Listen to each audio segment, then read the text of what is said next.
y siguen ingresando compañeros, por eso estamos dando este tiempito mientras hay personas que ingresan y siguen cargando, entonces aprovechamos para que no se pierdan este maravilloso contenido que les recuerdo que nos trae hoy nuestra Casa Fundainil con el apoyo de los consejos de derechos de niños, niñas y adolescentes Baruta Chacao y Latillo, el apoyo técnico de UNICEF, todos los demás entes del sistema de protección que apoyan esta maravillosa labor.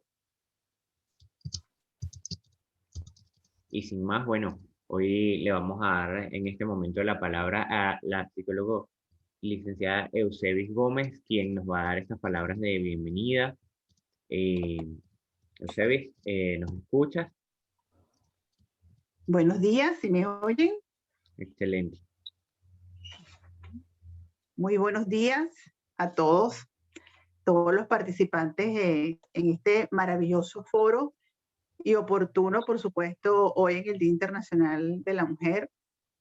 Un saludo afectuoso de nuestra presidenta de Fundainil, la profesora Ana Sánchez Mora, que está presente acá con nosotros, y por supuesto reiterar las felicitaciones en el Día Internacional de la Mujer y todas estas voces de nosotras, las mujeres, siempre las voces de alerta, de ayuda, de acompañamiento y todas las felicitaciones para los esfuerzos que cada uno de nosotros está haciendo desde sus espacios, desde las redes, para visibilizar, por supuesto, todo el tema mujer, sus derechos, sus reconocimientos y sobre todo a las ONGs, a las personas particulares, a los consejos de derecho y protección, que cada día hacen un esfuerzo por visibilizar la importancia de la denuncia, la importancia del fortalecimiento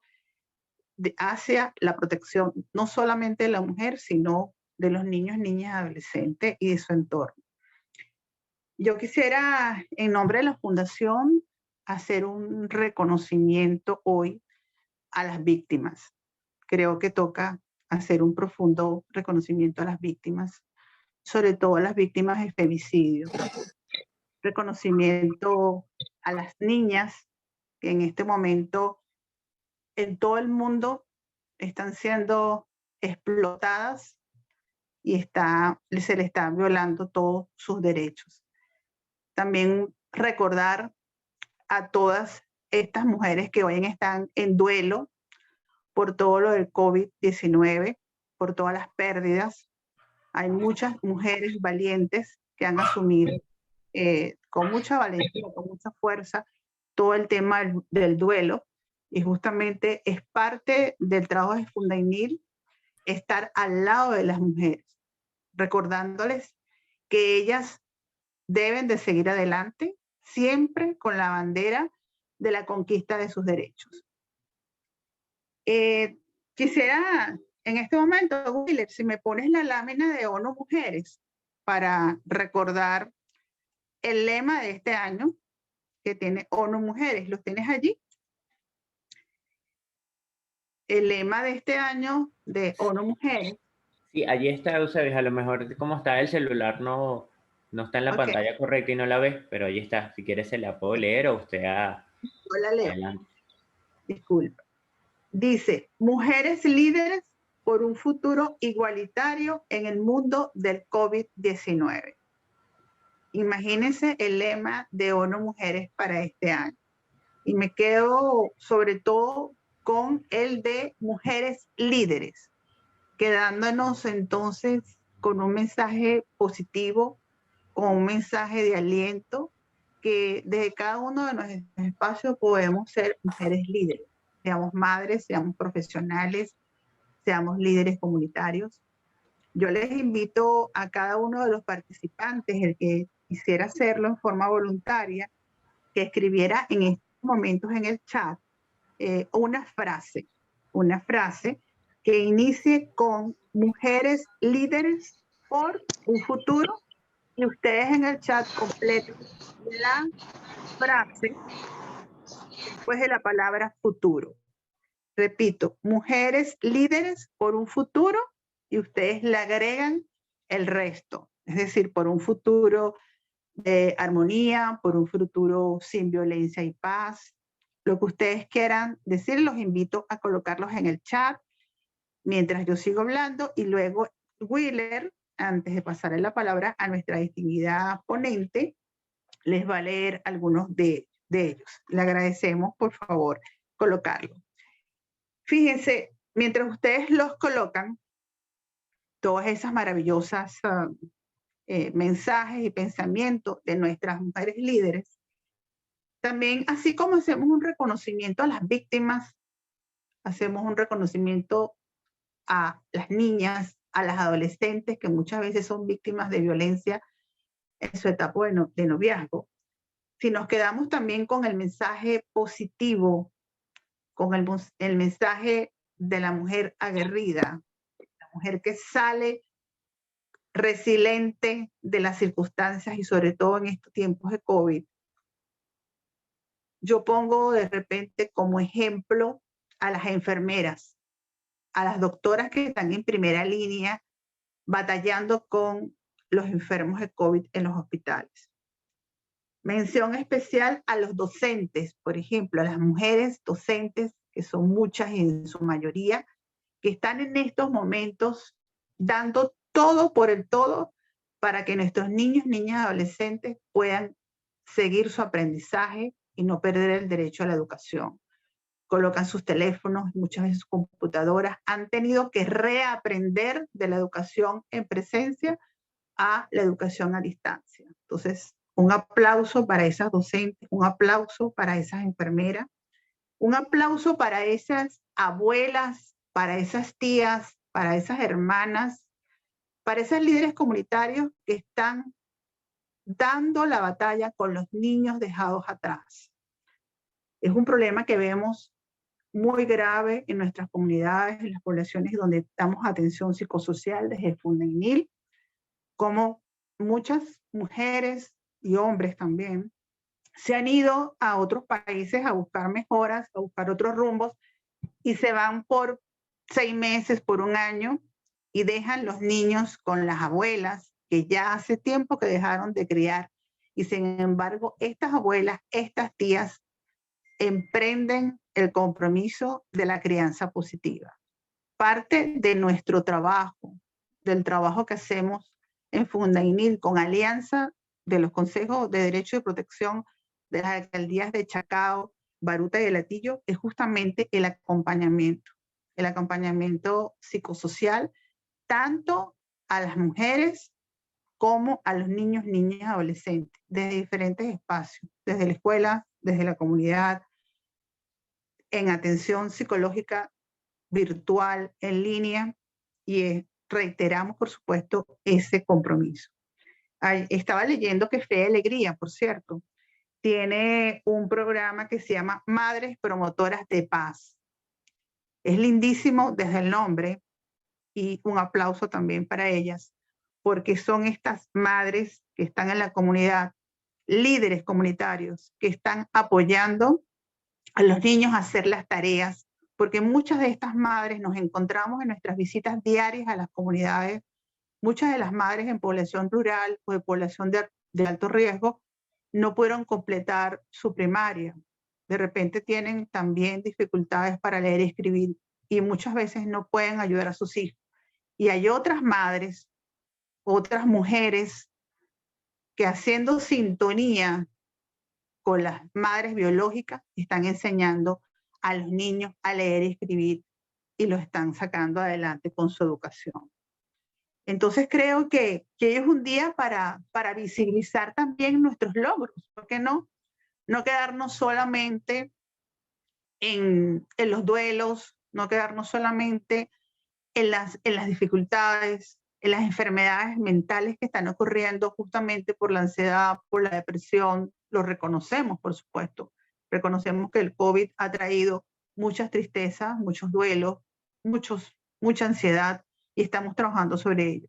Pero quiero invitarlos a reconocernos, a aplaudirnos, a reconocer nuestros logros como mujeres que somos, y, por supuesto, desde cada uno de nuestros espacios, a seguir fortaleciendo esos derechos.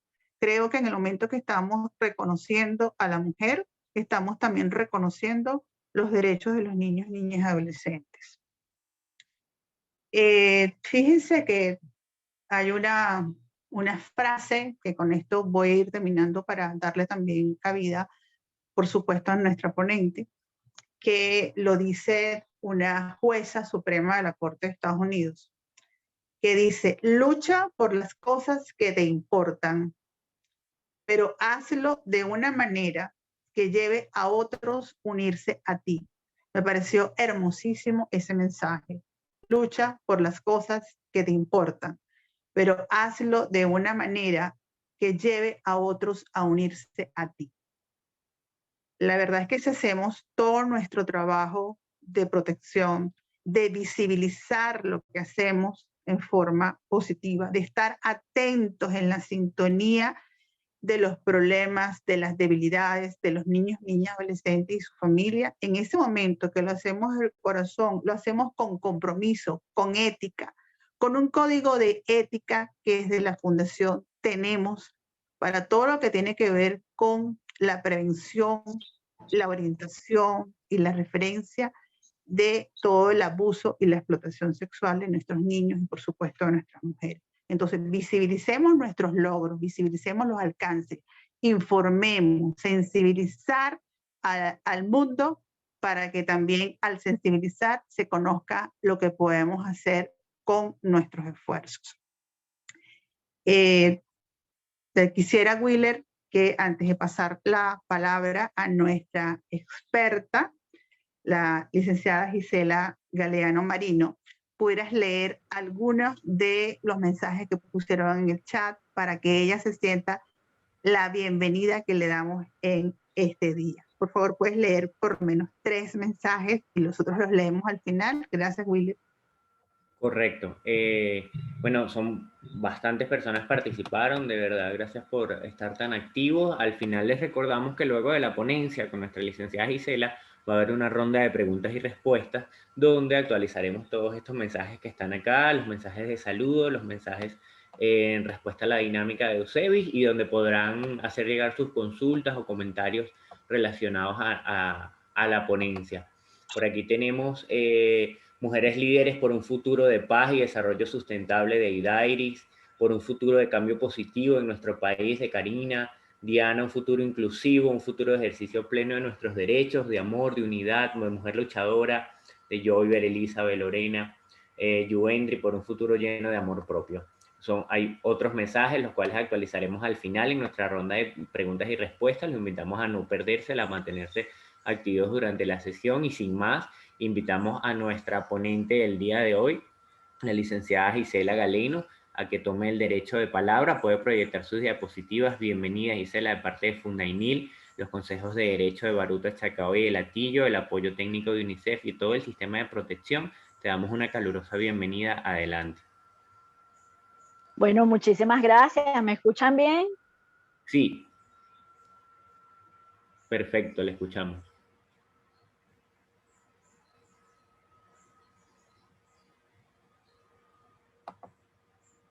Ya, en el momento que preguntó le escuchábamos perfecto, pero ahorita se desactivó el micrófono, entonces le voy a invitar a reactivarlo e iniciar de nuevo. Ok, aquí estoy. No sé qué pasó, pero bueno. Excelente. Aquí estoy. Bueno, quería agradecer la gentil invitación que me ha dado o que me ha hecho Fundainil para hablar además de un tema tan importante, tan complejo, pero de tanta necesidad, particularmente en estos momentos de pandemia, donde, bueno, estamos viendo una exacerbación de una situación que ha estado allí desde hace muchísimo tiempo, vamos a decir que desde siempre, pero que ante situaciones como la que estamos viviendo, entonces se hacen como más evidente, ¿no? Es como difícil ignorar todo lo que está pasando. Entonces, para trabajar este tema de prevención y atención, intervención en los casos de violencia, siempre tenemos que empezar por conceptualizar lo que es la violencia, porque todavía seguramente ustedes han visto y escuchan por allí que la gente no entiende o asocia la violencia generalmente a la violencia física, porque es lo que más se ve, porque es lo más notorio. Pero realmente la violencia va mucho más allá, es mucho más profunda, inclusive desde lo psíquico, pero que desde esta parte psicosocial, desde las profesiones y desde quienes quieren ayudar, intervienen y apoyan a todas las personas que son víctimas de violencia, particularmente en el caso de las mujeres, niñas y adolescentes. Estoy intentando pasar, Wheeler, pero no me adelantan las láminas. Estoy Ok, haga compartiendo clic la en la... pantalla, ¿sí? Sí, la Uh-huh. estamos viendo. Si quiere, haga clic a ver en la pantalla directamente. Ajá. Pues no me pasa la otra pantalla, la otra Es que lámina. Ahora sí, ahora sí. Ok, entonces si vamos a conceptualizar la violencia, tenemos que empezar por definirla como el uso deliberado de la fuerza física o el poder, ¿sí?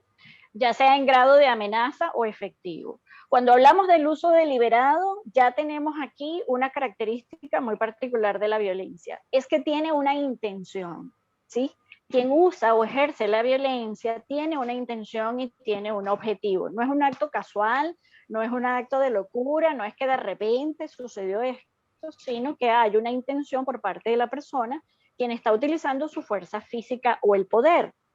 Cuando hablamos de poder, entonces no estamos hablando solamente de la fuerza física, estamos hablando de todas las capacidades que puede tener un ser humano para ejercer alguna acción sobre sí mismo, sobre el medio o sobre otras personas. Entonces, por eso hablamos de la fuerza psicológica, la fuerza económica, la fuerza intelectual, ¿sí? Estamos hablando de diferentes capacidades entonces que tienen las personas. Y a eso se refiere el uso del poder, pero ya ahora más adelante se los voy a aclarar.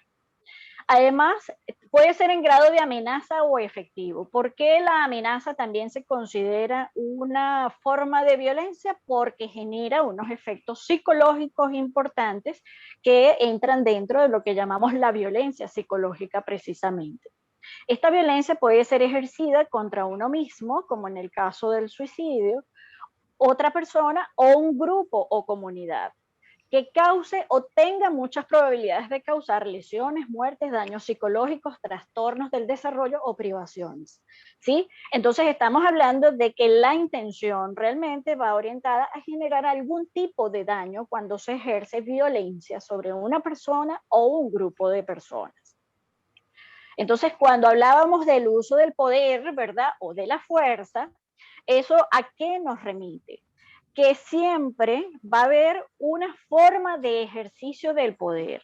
Alguien que tiene más poder, entonces va a usarlo en contra de esa persona o grupos de personas. ¿Sí? Por ejemplo, cuando hablamos de la situación educativa, la maestra, la docente, el profesor es el que tiene el poder dentro del aula, ¿sí? Es el que sabe, es el que evalúa, es el que enseña y esto lo pone en una posición de poder. Su sabiduría, su título, su profesión lo pone en una posición de poder, ¿ok? Entonces, siempre va a haber algún grado de desequilibrio cuando hablamos de violencia entre las dos partes que están involucradas en una determinada relación.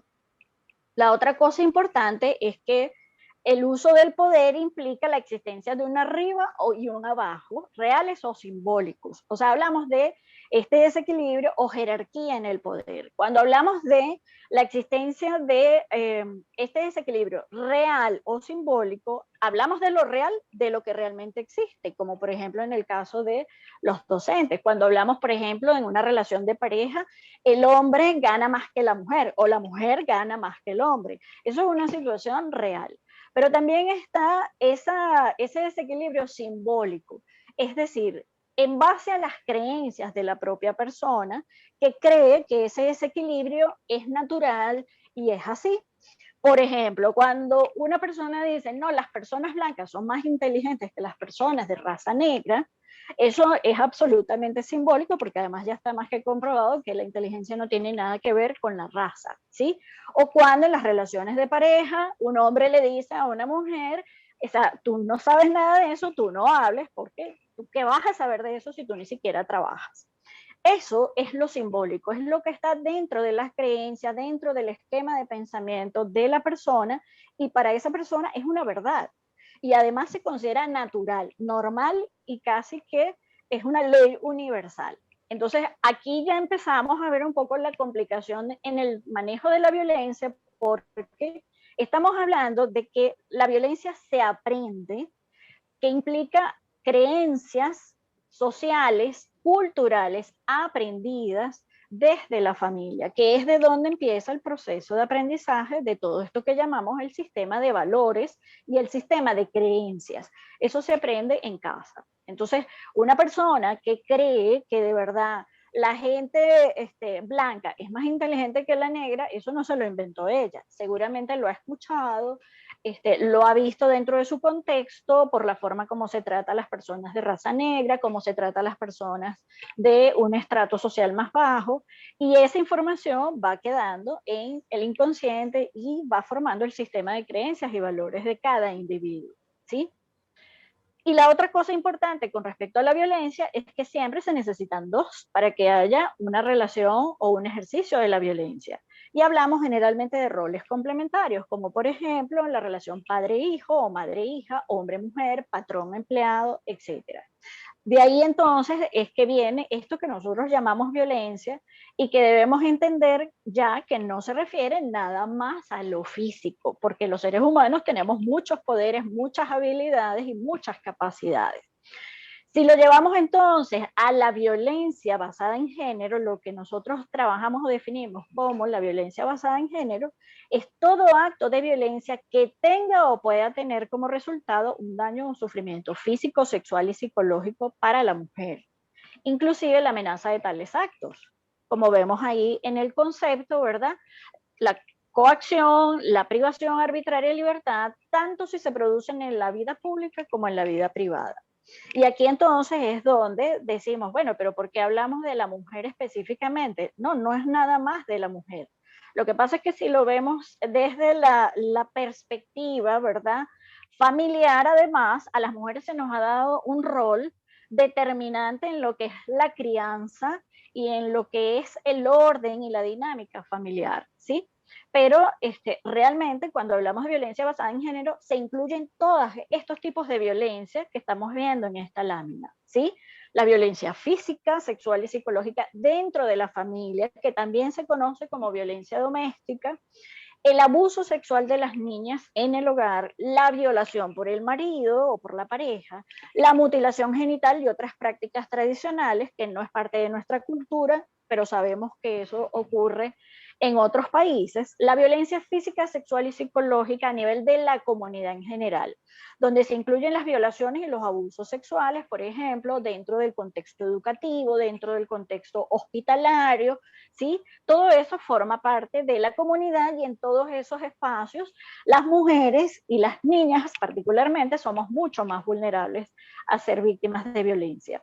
El hostigamiento, la intimidación sexual en el trabajo, en las instituciones educativas y otros ámbitos, el tráfico de mujeres, la explotación sexual y la prostitución forzada, que tiene en este momento un énfasis muy importante al que hay que atender debido a una serie de situaciones agravantes para que se esté dando esta situación, que ya lo vamos a ver más adelante, y la violencia física, psicológica y sexual perpetrada o tolerada por el Estado, donde quiera que ocurre. Estas son algunas de las formas de violencia que entran dentro de la categoría violencia basada en género. No son todas, hay unas más todavía. Entonces, si lo vemos desde esta conceptualización, podríamos decir que básicamente todo ser humano, o sea, está expuesto a la violencia. Nadie está exento de ser violentado. Hablamos, por supuesto, más de las niñas y las mujeres y las adolescentes, porque la proporción del daño, según las estadísticas, siempre es mucho mayor, ¿sí? Seguramente a ustedes les ha pasado que cuando tienen que hablar de estos temas les dicen, sale siempre alguien, un hombre dice, pero a los hombres también los maltratan.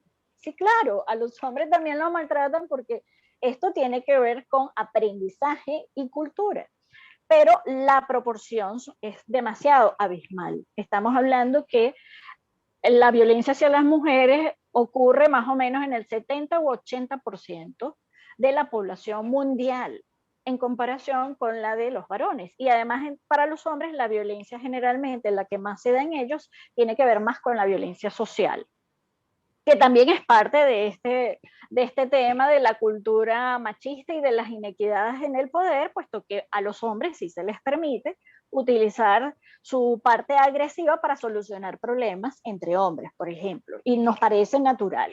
Este tema de la naturalización es precisamente el origen y la causa de la violencia. Cuando lo vemos como normal, y por ejemplo dentro del maltrato infantil, todavía hoy en día escuchamos a gente que dice que bueno, que un buen golpe a tiempo va a evitar daños posteriores para la propia persona.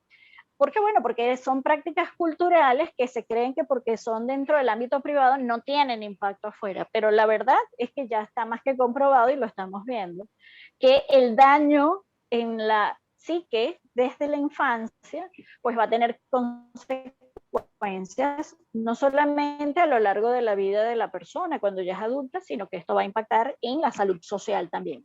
Entonces, cuando hablamos, perdón, de las víctimas de maltrato infantil, y además incluimos allá el abandono, tiene que ver con este segmento de la población hasta los 18 años que sufren ocasional o habitualmente actos de violencia física, sexual o emocional. Es decir, que ocurra una sola vez no significa que está bien ni que eso no va a tener impacto o va a generar daño, ¿sí? Entonces, por eso es importante hablar de que en la violencia el uso sistemático, repetitivo, consuetudinario de la violencia, de prácticas de maltrato, es lo que se considera violencia dentro del concepto que tenemos que trabajar. Como vemos en el maltrato infantil, eso va a ocurrir dentro del grupo familiar o en las instituciones sociales. Y, por supuesto, el maltrato incluye la acción, la omisión, la supresión o la transgresión de los derechos individuales y colectivos. Lo podemos llamar también a veces negligencia. Sabiendo lo que hay que hacer y cómo atender una situación, pues se niega al niño o niña esa atención que necesita.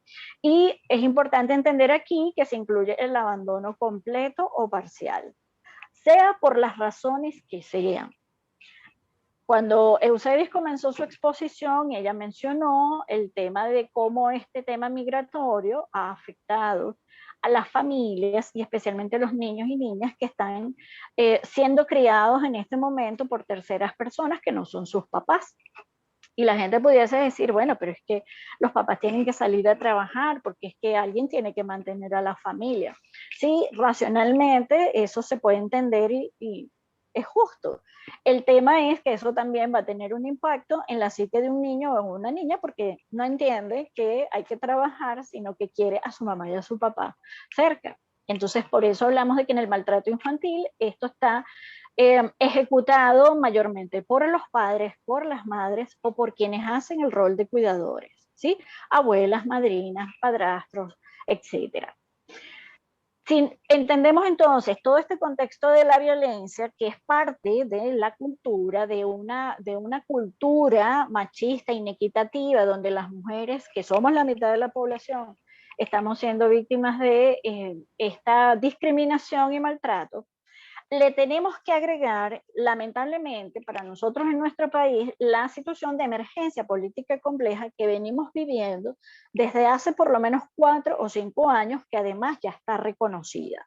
Una situación de emergencia política compleja está definido por la OMS como esta situación de crisis humanitaria, con orígenes sociales, políticos y o económicos, o todos juntos, con ruptura de las estructuras estatales y violaciones de los derechos humanos que va a requerir respuesta internacional, ¿sí?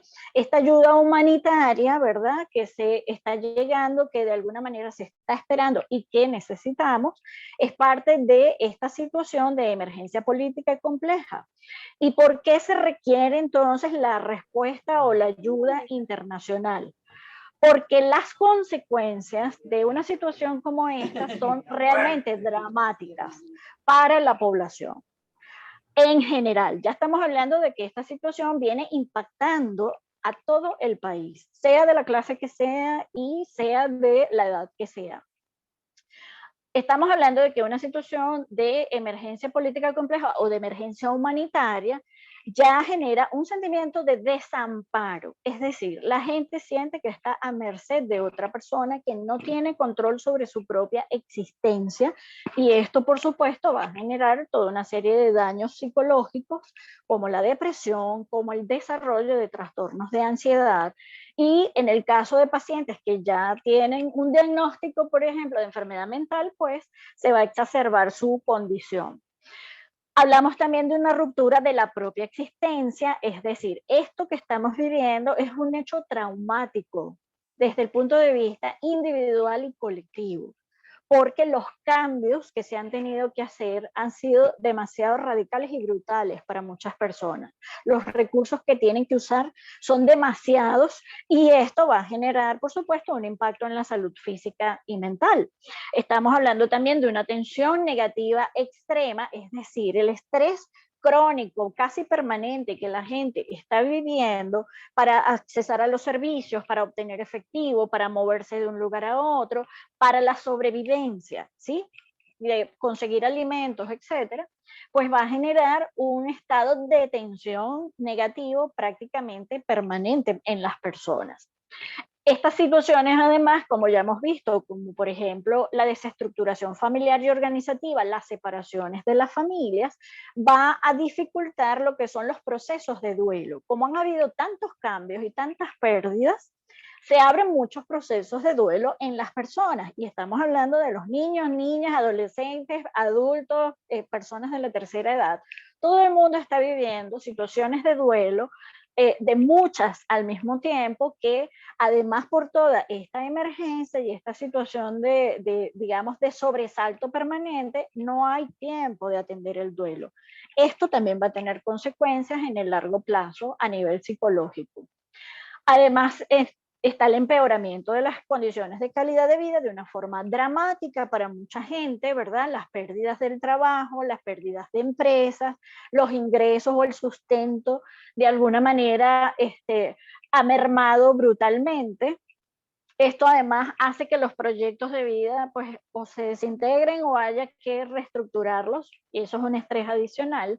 Forma parte del empeoramiento de las condiciones de vida, donde la gente tiene que desarrollar estrategias de adaptación que generalmente van a provocar situaciones de crisis, porque mucha gente no estaba preparada o no sabe, no tiene los recursos para afrontar dichas situaciones.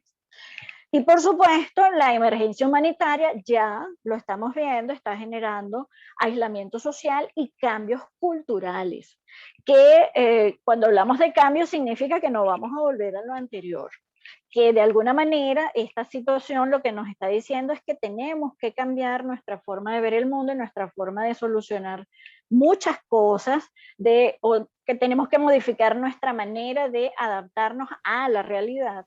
Y esto tiene un impacto muy grande en la salud mental y física de toda la población. Un punto para mí importante, que bueno, creo que tiene que ver con todo esto también que mencionaba Eusebis, es el incremento de la trata de personas y del tráfico de personas, ¿sí? Quiero dejar claro que no es por la emergencia humanitaria que esto se está presentando. Esto existe y existe desde hace mucho tiempo. De hecho, yo recuerdo que en Margarita, hace más de 20 años, que tenía que viajar para allá con mucha frecuencia, o sea, el tema de la prostitución infantil, de los yates que llegaban a la isla, o sea, eso era algo a vox populi en la isla de Margarita, por ejemplo, por decir algo. Pero como les decía anteriormente, el tema de la emergencia humanitaria, con toda esta desorganización psíquica y social que se ha generado, pues abre la puerta para que personas u organizaciones dedicadas a este tipo de delitos tengan, digamos, todo en bandeja de plata para que se incremente este tipo de maltrato debido a las condiciones de necesidad, de hambre que mucha gente está teniendo, de buscar los ingresos como sea para poder subsistir. Entonces, este tipo de personas aprovecha situaciones como esta para explotar y hacer de su negocio algo exitoso. Entonces, la trata de personas, entendida como esa acción de captar, trasladar, acoger o recibir personas para su explotación mediante el engaño, la amenaza o el uso de la fuerza, y aprovechándose de una situación de vulnerabilidad, tiene unos objetivos muy claros. ¿Para qué? Para explotar laboralmente a las personas, para el trabajo doméstico, para que realicen actividades delictivas, para matrimonios, para la explotación sexual y para la extracción de órganos. Esperemos que eso no esté ocurriendo aquí, que no he escuchado todavía casos, pero bueno, no nos extrañemos si eso llegara a ocurrir. Pero vuelvo e insisto, esto es una forma de esclavitud que tampoco es nueva. A mí el tema del trabajo doméstico en nuestra cultura siempre me llamó la atención, el que muchas familias, por ejemplo, hicieran algo así como que, bueno, dame esta niñita, ¿verdad? Ella ya del Táchira, de Mérida o del campo, que yo le voy a dar educación y le doy escuela y que se venga conmigo. Y yo me hago cargo de esta persona. Y la verdad es que las historias de muchas de estas personas, porque además las he tenido en consulta, es que básicamente vinieron a ser las sirvientas de familias.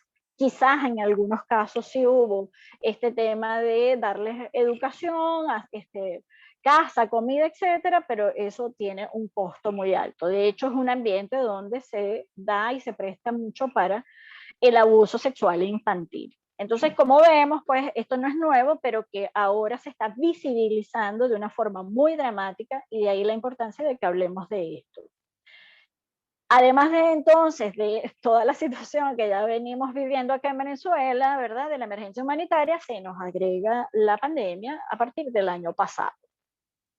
Por supuesto, lo que más ha resaltado también en este año ha sido el aumento del asesinato de mujeres o el femicidio, ¿sí? De por sí en este tema ya tenemos un problema porque no hay cifras oficiales desde el año 2016. Todo lo que se ha recopilado, ¿verdad? Estas cifras que ustedes están viendo aquí, es por el trabajo de observación digital. Toda esta información es de los medios digitales. Y para muchos de ustedes, ya saben, quienes trabajan en el tema de maltrato y violencia, que siempre las cifras van a ser mucho mayores, el triple o el cuádruple, porque estas son las cifras conocidas. Pero hay una cantidad de casos desconocidos porque la gente o las víctimas no hablan, no denuncian, no manifiestan lo que están viviendo, y esto tiene también toda una cultura que llamamos del secreto, ¿verdad? Que hace que entonces cuando sabemos de un caso, por ejemplo, de abuso sexual infantil dentro de una familia, nosotras tenemos que pensar que hay por lo menos 3 o 4 más que fueron víctimas pero que no lo dijeron. Entonces, de las cifras de femicidio, lo que hemos visto que nada más en el 2020 hubo en promedio 5 asesinatos de mujeres cada semana. Por eso esa cifra. Y ya este año, bueno, el mes de enero, creo que es el doble de lo que fue el año pasado. Y que el 73% del total de femicidios del 2020 ocurrió durante el confinamiento. Esto tiene unas razones que las vamos a ver ahora. Pero lo que es importante entender del femicidio, como lo decía Marcela Lagarde, es que es una ínfima parte visible de la violencia contra niñas y mujeres.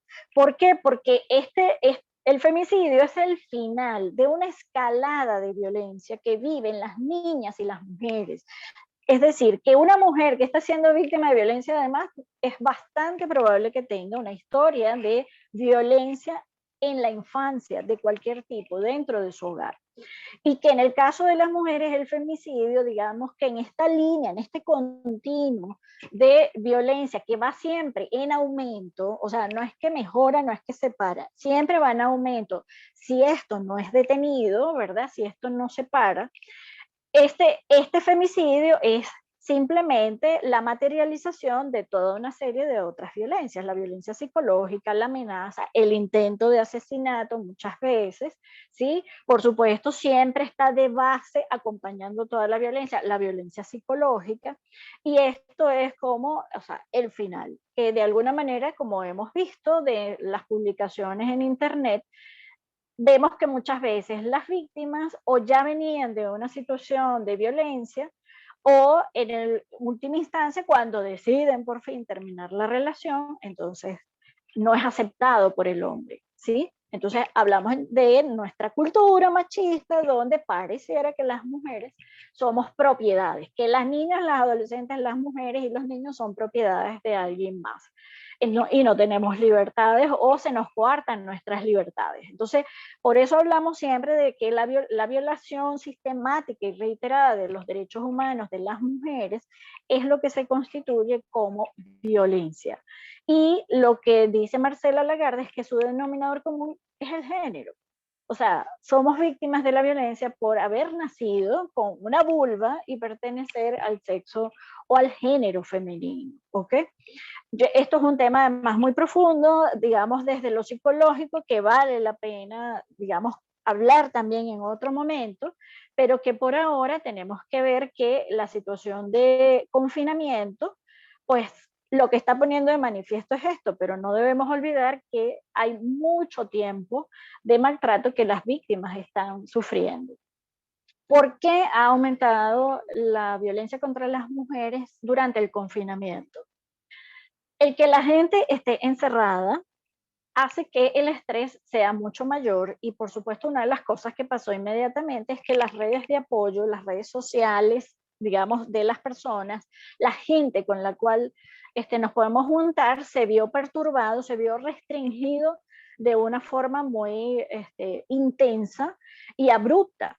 Y por supuesto, para muchas mujeres, el trabajo, el salir a visitar a la familia, era un espacio, digamos, de apoyo y de protección importante, siendo víctimas de violencia dentro de su casa. Pero además ha habido un menor acceso a los servicios, porque primero también están restringidos por el tema pandemia, y por otra parte ya venían los servicios mermando su capacidad de atención por la migración también de profesionales que hacen pues que los niveles de atención disminuyan. Y esto hace, por supuesto, que el riesgo de violencia sea mucho mayor. O sea, decimos que es como que, bueno, para los agresores les pusieron en bandeja de plata a las víctimas. La otra cosa que ha hecho que el confinamiento aumente es que estas medidas de aislamiento aumentan la probabilidad de violencia porque es mayor el tiempo que se convive. Esto naturalmente es un tema de estrés para los seres humanos, ¿verdad? Eso de estar tanto tiempo juntos en un mismo espacio confinado. El hecho de que ha habido mucho estrés por las pérdidas económicas, por las pérdidas de los trabajos. Aquí tenemos que hacer énfasis en que quienes salieron más perjudicadas fueron las mujeres. Muchas que trabajan en la economía informal, pues perdieron su fuente de ingreso también. Esto aumenta la dependencia económica del hombre si tiene su trabajo, pero en sí mismo todas las empresas, o sea, toda la dinámica económica ha sido alterada para todo el mundo. Se reduce el contacto con familiares y amistades, como decíamos, que pudiesen prestar apoyo y protección, además de que, bueno, que de por sí dentro de la violencia contra la mujer, el aislamiento es una estrategia de parte de los agresores para impedir que las mujeres tengan espacios de libertad. Entonces aquí, bueno, esto, o sea, se le facilitaran las cosas a los agresores. En el caso de las mujeres, el trabajo de cuidado aumentó, pero brutalmente durante la pandemia, porque entonces además de cuidar a los hijos, atender las tareas, si tienen trabajo tienen que hacer su trabajo, además las tareas domésticas, además cuidar de sí mismas, la carga ha sido a nivel de estrés muy, muy alta. Y esto, por supuesto, es un factor determinante para que los agresores aumenten su capacidad o potencial de daño. Y también, si hablamos de la violencia o el maltrato infantil, bueno, que las propias madres y padres no tienen muchas veces los recursos para utilizar estrategias mucho más saludables en el control de la conducta infantil. Además, los agresores se valen de las restricciones para ejercer mayor poder y control sobre sus parejas, por supuesto. Básicamente para muchas ha sido una especie de secuestro el confinamiento. Y además los agresores pueden ejercer mayor control dando información incorrecta acerca de la enfermedad. Este tema de la manipulación, ¿verdad?, de la información siempre es un elemento importante dentro de las dinámicas de agresión en las relaciones de pareja. Y por supuesto, como decimos aquí, la otra razón por la cual ha aumentado es que si se reduce el acceso a los servicios básicos, especialmente aquellos dirigidos a la atención de violencia hacia niños, niñas, adolescentes y mujeres, los hombres agresores o también lo saben, que eso no está disponible, por lo tanto, digamos que hay mayor nivel de impunidad. ¿Por qué siempre hablamos también de que este tema de la violencia contra las mujeres es algo que afecta a todo el mundo? Bueno, porque las consecuencias que se viven en el caso de los niños, niñas y adolescentes están ahí presentes. Toda persona que conviva en un ambiente de violencia va a tener mucho daño, muchas consecuencias que pueden variar de acuerdo a diferentes razones, pero el daño siempre va a estar. ¿Ok? Entonces, ¿de qué depende que ese daño o esas consecuencias sean mayor o menor, en mayor o menor grado para cada persona? Bueno, de la intensidad del maltrato, de la prolongación y cronicidad, cuánto tiempo ha tomado todo este maltrato, las características del niño, niña o adolescente que sufre el maltrato, su edad, su sexo, su posición dentro de la familia, si es el mayor, si es la menor, etcétera. El uso o no de violencia física, porque si hay violencia física, pues sabemos que las consecuencias son mucho peores. La relación entre el niño o niña y el maltratador o maltratadora, ¿sí? Acuérdense entonces que cuando viene por parte de la madre o el padre, no solamente es que hay una situación de poder inevitable, sino que el daño es mucho mayor porque se supone que quien me está maltratando es quien me tiene que proteger. Entonces, esto ya es un elemento importante dentro de las consecuencias del maltrato. Si va a haber o no apoyo de la familia a la víctima, esto es un elemento súper importante para la recuperación en los casos de maltrato, si la familia apoya o no, si la familia cree o no cree lo que está sucediendo. Y por supuesto la respuesta del entorno. Aquí estamos incluyendo no solamente a la familia, es cualquier persona que tenga conocimiento de una situación de maltrato que pueda afectar a una niña, niño o adolescente y que la gente no haga nada. Entonces, esto es importante también tenerlo en cuenta porque creemos que esto no es algo en lo que nos debemos meter porque entra dentro de lo privado, pero recuerden que el tema de violencia es un problema de salud pública. Es decir, afecta a todo el mundo, por lo tanto, todos debemos estar involucrados y todos debemos participar en su prevención y atención. ¿Cuáles son las consecuencias de los diferentes tipos de maltrato? O sea, aquí no podemos decir que el abuso sexual es peor o mejor que el abuso físico o que el abandono, porque cada individuo además es único y diferente y por eso es importante siempre evaluar y diagnosticar de forma adecuada cuáles son las consecuencias. Pero en general lo que siempre o la mayoría de las veces vamos a encontrar es este conjunto de síntomas o daños que deben ser atendidos. En el caso de la primera infancia, es decir, de los niños y niñas hasta los 6 años aproximadamente, lo primero que vamos a ver es el daño o la consecuencia negativa en el desarrollo cerebral infantil temprano. Es decir, en lo socioemocional y cognitivo puede haber grandes compromisos. Tanto es así que esto puede ser considerado muchas veces o se puede confundir con una especie de retardo mental o retardo en el desarrollo cuando no ha pasado nada de origen orgánico, que el niño o niña haya nacido con una condición, sino que todo este tipo de daño puede generar este retraso que termina siendo también una especie de retardo en el desarrollo. Y por supuesto, el estrés crónico desarrolla desproporcionadamente las regiones del cerebro asociadas a las respuestas de ansiedad y miedo. Lo que nos está diciendo es que son niños que probablemente van a desarrollar no solamente trastornos de ansiedad, sino que inclusive hablamos de una personalidad ansiógena.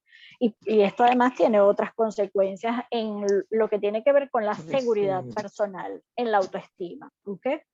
Las otras consecuencias importantes en la primera infancia son los problemas asociados al apego, ¿sí? El apego como forma de vinculación con padres y madres, hay un apego que es normal, que digamos que tiene que haber cierto grado de apego para que la persona se sienta protegida y segura, para que ese niño o niña nazca y se desarrolle segura o seguro en su vida.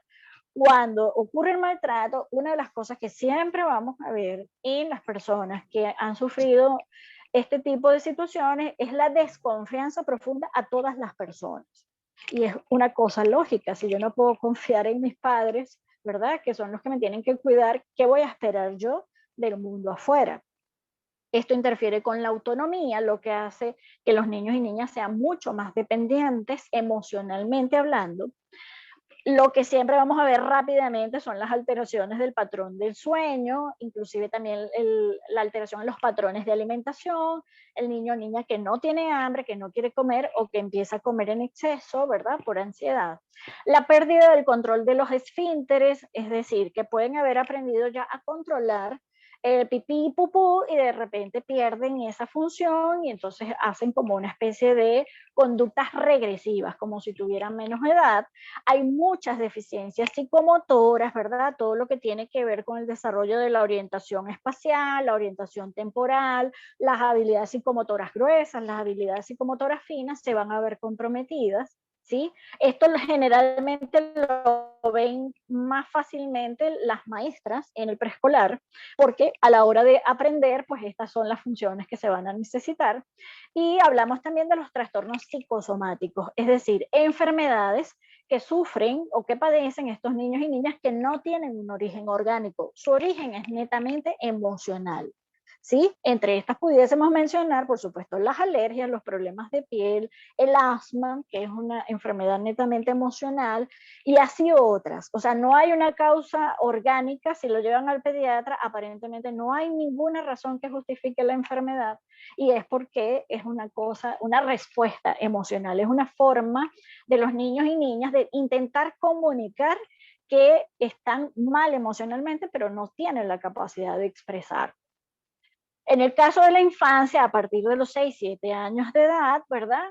¿Qué va a ocurrir entonces con estos niños y niñas que están sufriendo o han sufrido? O sea, porque las consecuencias no necesariamente van a aparecer en el momento ni al día siguiente. Esto se va viendo a lo largo del tiempo. Pero en la infancia lo que podemos ver es estos niños y niñas que su estatura, ¿verdad? O su desarrollo pondoestatural es mucho menor, o sea, si debería medir 1,40 m, termina midiendo 1,30 m. Eso es, digamos, es también un trastorno del desarrollo físico. Si tiene un problema de salud, pues ese problema se hace más crónico, se hace mucho más evidente y va a requerir mucho más atención. En el caso sobre todo del abuso sexual infantil, vamos a ver niños y niñas con infecciones de transmisión sexual, VIH, SIDA. Hablamos entonces de las lesiones en la piel, en las en todo lo que tenga que ver con quemaduras, golpes, heridas que dejen cicatrices, fracturas, etcétera. Todo ese tipo de lesiones van a ocurrir, pero no siempre van a ser visibles. Traumatismos craneales, retraso en el desarrollo del lenguaje, dificultades en el aprendizaje, conductas agresivas, hiperactividad, depresión infantil, incluyendo la ideación suicida. Creo que es importante que se sepa y se entienda que los niños y niñas sí también piensan en suicidarse como una forma de parar, como una solución a detener su sufrimiento. Y bueno, ha ocurrido, sí, suicidios infantiles y también la muerte a manos de terceras personas. En la adolescencia, pues la cosa se va complejizando porque suele haber abandono del hogar, escapadas de la casa, estar en la calle mucho tiempo, van a haber muchas deficiencias intelectuales. Por lo general, muchos adolescentes que son víctimas de maltrato terminan desertando de la escuela o el rendimiento es muy bajo y terminan por eso abandonando la escuela o sus oportunidades, digamos, en el futuro van a ser mucho menores a nivel académico. Hay un miedo generalizado, es en la adolescencia donde se empiezan a desarrollar los trastornos de ansiedad. Sí, sabemos psicológicamente que la gente que sufre trastornos de ansiedad ya tiene unos antecedentes y casi siempre se empiezan a manifestar o en la adolescencia o en la juventud temprana. La mayoría de las veces, dentro de lo que llamaríamos la autoestima, ¿verdad? Hay un rechazo al cuerpo, hay una imagen corporal distorsionada. Pueden ocurrir trastornos disociativos y de identidad, que esto ya empieza a ser, digamos, como el inicio de otro tipo de trastornos mentales. actividades delictivas, consumo de alcohol y drogas, la conducta sexual precoz y no segura, lo que da origen a muchos embarazos en adolescentes no planificados y de alto riesgo, comportamientos agresivos y por supuesto los trastornos depresivos, incluyendo el suicidio en la adolescencia. Entonces, como vemos, pues hay demasiadas cosas que ocurren en el ser humano y esto significa que estas personas, niños, niñas, adolescentes, mujeres, víctimas de violencia, van a necesitar una atención constante de largo tiempo, especializada y casi siempre interdisciplinaria. Entonces, para quienes trabajan en el tema de atención a niños, niñas y adolescentes, ¿qué cosas debemos tener en cuenta que son principios básicos del trabajo de ayuda y apoyo psicosocial? Primero que nada, siempre dar credibilidad a la versión de la persona agraviada. Aunque a veces pareciera insólito las cosas que la gente pueda contar que ocurren, pues quiero que sepan que sí ocurren. Entonces siempre debemos darle credibilidad. Después en el camino, si es que por alguna razón estuviese mintiendo, eso se investiga o se establece con la intervención interdisciplinaria. Pero de entrada siempre tenemos que darle credibilidad a lo que la persona nos está diciendo. Además que creo que es importante comprender que para un ser humano hablar de su situación de violencia con toda la culpa, la vergüenza, la humillación que eso le puede implicar, dar ese paso, o sea, es, wow, toda una tarea titánica. Por eso es que es importante creer, porque a la gente no le gusta hablar de sus experiencias de maltrato y que se atreva a contarla porque ya siente que necesita ayuda o porque la situación lo ha llevado a un espacio de ayuda es muy importante.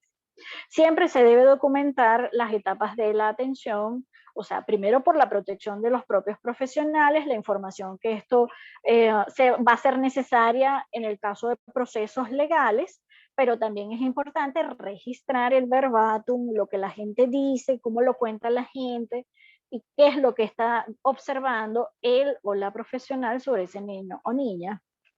Es importantísimo proporcionar información básica de los aspectos legales, es decir, por qué hay que denunciar, cómo denunciar, qué va a pasar cuando denuncie, dónde se hace eso, qué consecuencias le va a traer, porque hay una serie de consecuencias para su vida cotidiana e inclusive muchas veces para su integridad personal y debe estar al tanto para tomar decisiones, sobre todo en el caso de adolescentes y mujeres, porque van a tener que ser expuestos a una situación de investigación legal, entonces necesitan ser preparados y acompañados de lo que va a venir con el tema de la denuncia y la intervención psicosocial, todos los profesionales por los que va a pasar. De más está decir que la información que se maneja es confidencial, ¿sí? Y que se debe fomentar siempre la autodeterminación mediante la toma de decisiones personales. ¿Por qué? Porque muchas veces en estos contextos de violencia, quienes trabajan en esta área de verdad tienen una gran vocación de ayuda, pero debemos ayudar de la mejor forma y la mejor forma siempre es potenciando los recursos de la propia persona porque tiene que tomar decisiones y porque tiene una realidad muy específica que debe afrontar. Entonces, no podemos ni decirle a la gente lo que tiene que hacer, salvo en aquellos casos donde su integridad física esté en riesgo, o por lo menos yo lo manejo así, ¿sí? Y debemos fomentar más bien que con los recursos que tiene y posee, que hay que ayudar a vérselos, pueda tomar las decisiones para solucionar su problema, ¿verdad? Y que pueda entonces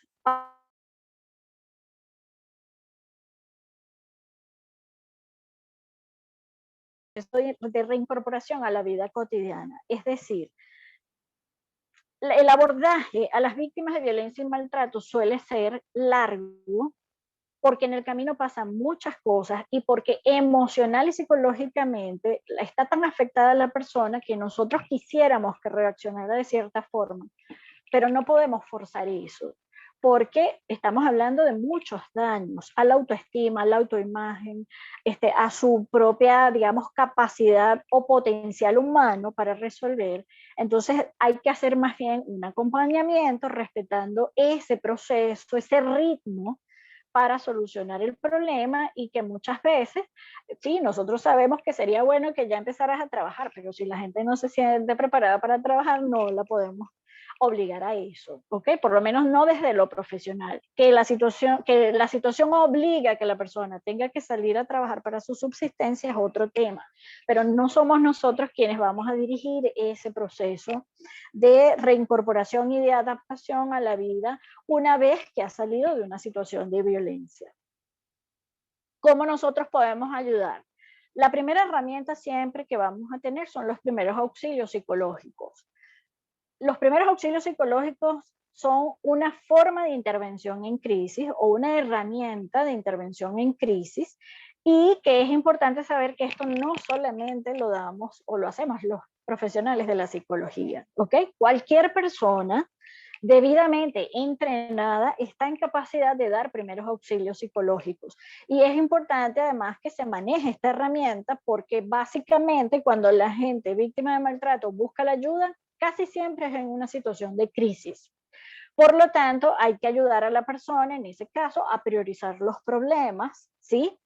Hay que ayudarla a hacer una serie de pasos previos antes de verdad enfocarse y prepararse para solucionar el problema de forma completa.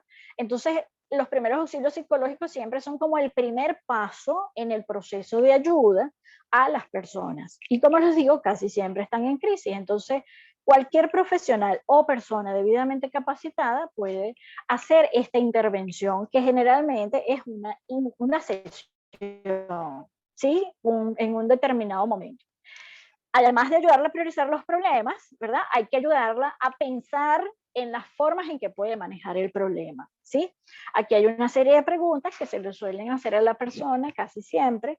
¿Qué has hecho en el pasado para superar problemas como este? ¿Por qué? Porque sabemos que la gente tiene recursos. Las mujeres, los adolescentes, inclusive a veces los niños y niñas, han tenido que solucionar muchos problemas, y es importante que se den cuenta que este también lo van a poder manejar.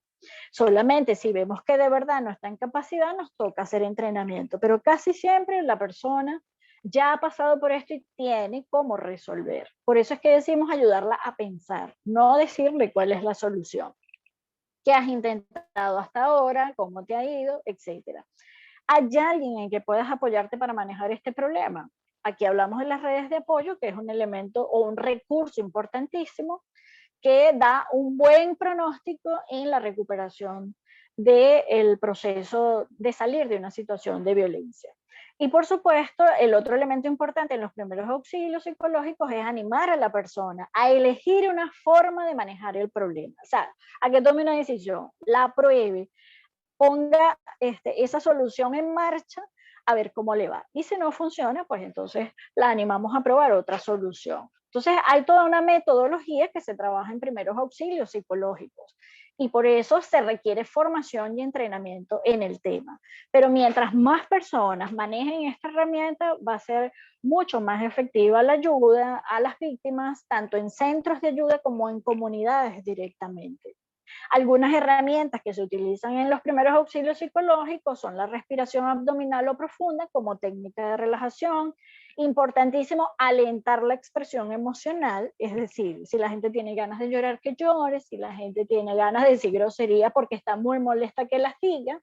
Eso es importante. O sea, nunca vamos a recomendar contener y parar la emoción, todo lo contrario. La catarsis es una tarea importantísima dentro de la intervención en crisis, porque una vez que la gente suelta, entonces ya baja el nivel de tensión y la persona puede pensar mejor, ¿ok?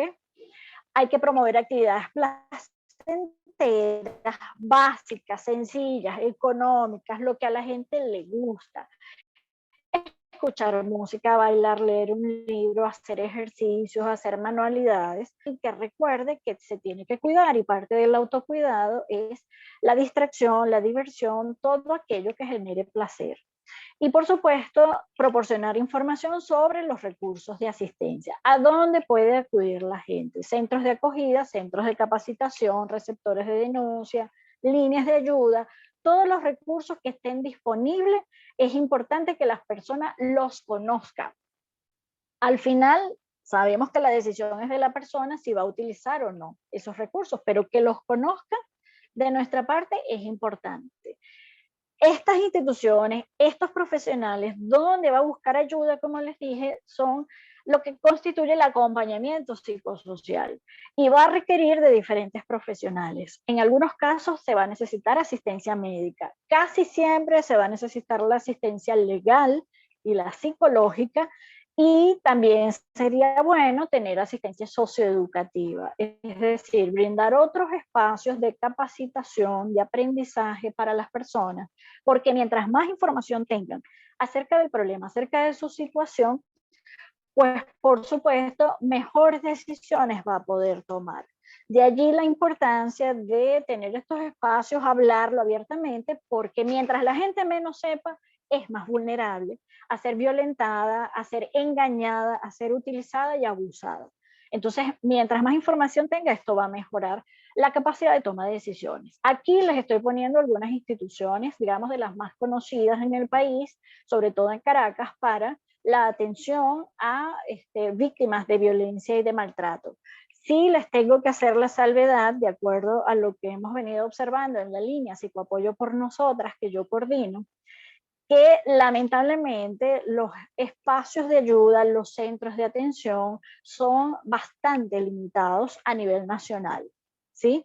Aquí en Caracas es donde más tenemos y son muy pocos para la demanda. Imagínense entonces la situación a nivel nacional. Entonces aquí viene la parte más importante de todo este tema, la prevención. ¿Cómo nosotros podemos prevenir la violencia hacia las mujeres, hacia nuestros niños, niñas y adolescentes? Entendiendo que la conducta violenta es aprendida por patrones y por educación cultural, social y familiar. Por lo tanto, entonces tenemos que modificar eso para prevenir las consecuencias de la violencia. Sin embargo, esto no es una tarea sencilla, ¿ok? Esto es bastante complejo y lo vemos aquí, por ejemplo, en este llamado de la ONU a declarar las políticas de tolerancia cero, ¿sí? Sobre todo a partir del confinamiento. ¿Qué significan estas políticas de cero tolerancia hacia la violencia contra las mujeres? Bueno, que básicamente el Estado tiene que asegurar, proporcionar, poner a disposición los mecanismos, las instituciones para que las personas puedan acceder a la asistencia de todo tipo, ¿sí? Hay que asegurar los servicios policiales, judiciales y que prioricen la atención y la sanción de la violencia.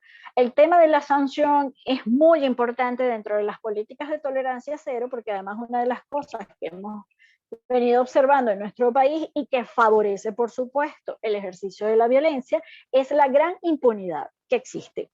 No hay castigo, o el castigo es prácticamente irrisorio, no es proporcional, no es justo y no es equitativo para el daño sufrido a las víctimas. Entonces, de allí que es el Estado quien está obligado a generar todas estas políticas, todos estos servicios, a dar ejecución, a dar financiamiento para todos estos servicios, porque recuerden que nos están violentando nuestros derechos humanos cuando el Estado ignora este tipo de situaciones. Y de alguna manera las está favoreciendo, porque la impunidad es como darle el permiso, ¿verdad?, a los agresores, a los maltratadores y maltratadoras para que hagan, porque no va a haber ninguna consecuencia. Entonces, es el Estado el primer involucrado, el primer llamado a atender estas políticas de tolerancia cero. Pero además tenemos que involucrar a la comunidad, ¿sí? O sea, de alguna manera todos los sectores están llamados a participar en este trabajo de prevención y de atención. Y es muy importante involucrar a la comunidad. Este tipo de actividades como la que está haciendo Fundainil es súper importante para educar a la población, para que conozca mejor estos términos y entienda las causas y raíces del problema. Por supuesto hay que invertir en prevención, o sea, estamos hablando de dinero, aumentar la inversión a través de los programas de educación, campañas públicas, programas de empoderamiento, elaboración de materiales de difusión, trabajar en la transformación de las masculinidades nocivas, establecer prácticas diferentes de crianza. Todo eso es parte de la prevención y bueno, va a requerir recursos económicos. Entonces, son los gobiernos los encargados de estas políticas. Primero que nada, planificar, financiar y ejecutar los servicios para abordar la violencia. Los establecimientos de salud, tanto públicos como privados, sería bueno que suministraran información sobre las líneas telefónicas de ayuda, albergues, aquí llegaron a existir alguna vez, centros de atención de crisis por violación, orientación a los supervivientes, grupos de apoyo, etcétera. Es importante que esa información sea difundida. Los miembros de la comunidad deben ser concientizados sobre la violencia basada en género y sobre todo porque generalmente cuando se dan cursos, talleres, etcétera, empiezan a aparecer, se acerca la gente y entonces plantea una situación. Y es importante que la gente del entorno de las víctimas de violencia conozca y sepa que hay unas pautas, hay unos lineamientos, digamos, hay unas acciones que deben manejar para evitar o para prevenir que el agresor que se encuentra en el hogar y que probablemente no va a querer que su mujer salga de esa situación, no se ponga más en peligro. Porque lo que suele pasar muchas veces es que, claro, la gente se intenta intervenir o no sabe cómo manejar la información y sin querer pone en riesgo a las mujeres. Entonces es importante saber cuáles son estas pequeñas acciones o líneas de acción que hay que seguir cuando se detecta una mujer o una familia en situación de violencia. Y por supuesto a las propias mujeres, niñas y adolescentes que están sufriendo la violencia, hay que animarlas a pedir apoyo, ¿sí? Si ellas no piden apoyo, es muy difícil que se les pueda ayudar. Entonces es recomendable además, dentro del apoyo que se le da, establecer lo que se llama un plan de seguridad en caso de que aumente la violencia. Entonces son toda una serie de prácticas, digamos, de estrategias que se deben manejar para poder ayudar a una mujer, a un adolescente a salir de una situación de violencia. Pero además de eso hay otras cosas que hacer para poder prevenir. Sensibilizar, esto que estamos haciendo, que la gente también hable del tema, que se informe de todos los tipos de violencia. En este momento, por supuesto, hay muchas campañas, no solamente de ABESA, de la organización a la que represento, sino de muchos grupos de mujeres y organizaciones que estamos abocados a este llamado de atención sobre el incremento de la violencia. Hay que capacitar al personal de atención psicosocial, porque recuerden que todas y todos, o sea, estamos expuestos a la violencia, todos venimos de una familia, así que probablemente todos tenemos algún poquito de historia de maltrato, y eso significa que debemos también hacer trabajo personal, entender y identificar la violencia en sí misma y en otras personas para realmente ayudar de una forma efectiva. Promover la creación de redes de apoyo, esto es un recurso súper importante, ¿sí? Que la gente sea animada a hacer cursos, talleres, grupos de encuentro, actividades sociales y culturales. No es solamente la atención a la víctima propiamente, sino a toda la comunidad, sea o no sea víctima, porque hay que dar espacios para hablar, exponer y desarrollar otros potenciales humanos. Un elemento importante aquí es proporcionar una educación sexual acorde a la etapa evolutiva de niñas, niños y adolescentes. Y esto es un elemento fundamental para la prevención de la violencia. Todo lo que tenga que ver con sexualidad, y mientras no se hable de sexualidad abiertamente, de una forma cierta, pertinente, con más formalidad, con la información precisa y correcta, pues nuestros niños, niñas y adolescentes siguen estando vulnerables.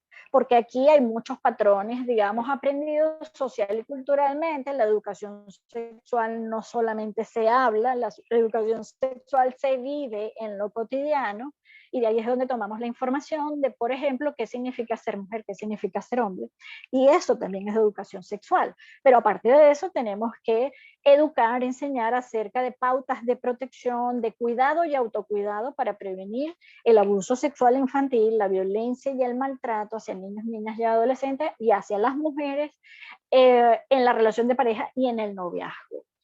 El entrenamiento en parentalidad positiva, hay muchas maneras, muchas estrategias para que los papás sepan cómo manejar, controlar, modificar conductas indeseables en niños y niñas, fomentar las que nosotros queremos que hagan, pero eso requiere también entrenamiento, porque lo fácil y lo rápido, ¿verdad? Siempre va a ser dar el golpe, mandar a callar, etcétera, cuando en realidad el verdadero trabajo de formación, de autoestima de una persona sana integralmente implica que mamás y papás tengan herramientas de cómo enseñar la vida, ¿verdad? Las habilidades para la vida. Y es necesario también que los papás se formen en esto y las mamás. Un elemento para mí básico es la promoción y el fomento de un proyecto de vida. Aún en las circunstancias adversas que estamos viviendo, es importante ayudar a que niños y niñas tengan sueños, tengan metas, hagan proyectos y sean acompañados en esos planes de las cosas que quieren conseguir en la vida. Una persona que no tenga un proyecto de vida está más vulnerable al maltrato, al abuso, a la trata de mujeres y niñas, porque si no le encuentra sentido a su vida, entonces ahí vienen otras consecuencias, viene la depresión, viene la sensación de vacío, la gente no le encuentra sentido a su existencia y eso en parte está determinado por eso que llamamos el proyecto de vida. ¿Qué quieres ser tú cuando seas grande? ¿En qué eres buena tú? ¿En qué eres bueno? O sea, ese tipo de cosas ya más estructurados que vemos en cursos y talleres del proyecto de vida es importante, pero de entrada siempre animar a nuestros niños y niñas a que elaboren un futuro. Y por supuesto, bueno, eso tiene todas unas tareas en donde adultas y adultos tienen que acompañar. De penúltimo, tengo que hacer mucho énfasis en el tema de la prevención de la violencia en la denuncia. La gente a veces nos dice, pero ¿para qué denunciar si aquí el sistema judicial no sirve para nada? Todo está corrompido. Y bueno, hay una realidad que no vamos a negar, pero la denuncia tiene otras funciones, tiene otros beneficios más allá de esto. Primero que nada, la denuncia significa para la víctima que se le cree, que habló de lo que está pasando y le creyeron, ¿sí? Ir a poner la denuncia significa en parte eso, para eso que llamamos la reivindicación, la obtención de justicia en una víctima, eso es muy importante. La segunda cosa de la denuncia es que genera un precedente. Eso significa que el agresor o agresora va a tener un expediente que es público y esto es un elemento para los agresores importantísimo porque ellos se aprovechan de que nadie los va a poner en evidencia, porque tienen el control, porque amenazan, porque de alguna manera someten a la víctima, porque la chantajean, y es precisamente para silenciar a la víctima, para que no hable, para ellos no ser expuestos. Y una de las cosas que hemos observado es que una vez que las mujeres ponen la denuncia, el agresor no es que va a dejar de ser agresor, pero sí controla bastante sus impulsos de querer violentar, ¿sí? Al menos en la mayoría de los casos. Entonces esto es un elemento importante porque los hombres no están esperando que las mujeres los denuncien porque apelan al miedo y al chantaje. Pero cuando un hombre ve que una mujer denuncia, que ya está más empoderada, que sí va en serio, eso hace que los hombres también reculen y echen un poquito para atrás. Entonces, por esto también es muy importante. Y por último, la denuncia genera, vuelvo, insisto, dentro del proceso de reparación de daño, no solamente la sensación de que yo tengo el poder y el control de la situación. Las mujeres y la gente descubre otras capacidades cuando tiene que pasar por todo el proceso judicial. Que sí que es largo, sí, lleva un tiempo, pero eso es aquí y en todos los sistemas judiciales del mundo. Y que en ese proceso la gente también se descubre de qué es capaz, cómo enfrenta toda una serie de situaciones, ya no solamente inclusive del agresor, sino también del sistema judicial, que es parte justamente de todo este problema de la violencia. Entonces, la denuncia es importante. A veces sí, la gente tiene que invertir un tiempo, tiene que hacer lo que se llama impulsar el proceso, tiene que estar detrás de su propio proceso. El sistema judicial solito no va a resolver, porque ya se puso la denuncia, todo va a seguir su curso. No, la gente tiene que estar abocada también a su proceso, cómo va, cuál es el siguiente paso, qué ha pasado con esto, no me han llamado, ese tipo de cosas, más poder y control sobre la situación. Y bueno, en la medida que van aprendiendo sobre el proceso, entienden la importancia de la justicia y cómo eso después lo llevan a otras áreas de su vida. Y por último, por supuesto, bueno, les ofrecemos la línea Psicoapoyo por Nosotras, este proyecto que comenzó en octubre, financiado por la Unión Europea y en asociación con Aliadas en Cadena. Es la primera línea de primeros auxilios psicológicos para mujeres en situación de violencia. Es decir, es especializada, ¿sí? Y tenemos estos dos números a través de la línea telefónica, que sigue siendo un recurso bastante económico. La mayoría de la gente tiene un teléfono celular o tiene un teléfono fijo para llamar. Puede contactarnos a través de estos números de martes a sábado, de 8 de la mañana a 8 de la noche, ya sea para recibir contención o asistencia por una crisis, si está en peligro o está siendo víctima de violencia, sea porque necesita información de centros a donde acudir, sea porque quiere orientación acerca de la violencia y entender su propia realidad, ¿sí? O ayudar inclusive a otras personas víctimas, cómo ayudar a una persona, pues aquí se les da la orientación, porque eso también tiene como unos protocolos para no ser invasivos y para no poner en peligro a la mujer. Entonces es importante saber del tema con personas especializadas. Tenemos un equipo de psicólogas que están formadas en el tema de violencia por, digamos, todo lo especializado que requiere la atención de víctimas. Así que a través de esta línea, pues tienen una ventana para solicitar apoyo, ayuda y orientación. Y bueno, esto era todo lo que les quería compartir en esta charla. Aquí les dejo mis redes y puntos de contacto y estoy a la orden, por supuesto, para cualquier orientación, pregunta o si necesitan ampliar algo de lo que hemos conversado aquí, que espero les haya sido de utilidad y les haya quedado claro. Muchas gracias. Muchísimas gracias a usted, muchísimas gracias a todos los participantes del foro que estuvieron sumamente activos hasta el final. Nos encontramos 45 personas en la sala. Antes de hacer la parte de mi cierre, la señorita Eusebio va a hacer un complemento de algo que nos mencionó al principio y sobre todo sobre nuestra maravillosa ponente que nos deleitó hoy con este contenido fantástico. Adelante, Eusebio. Gracias, Willer. Gisela, disculpa que entre la euforia de los mensajes que estábamos leyendo en el chat, venía tu presentación, pero justo me parece importantísimo hacerla ahora, después que hablaste, por tu maravillosa ponencia.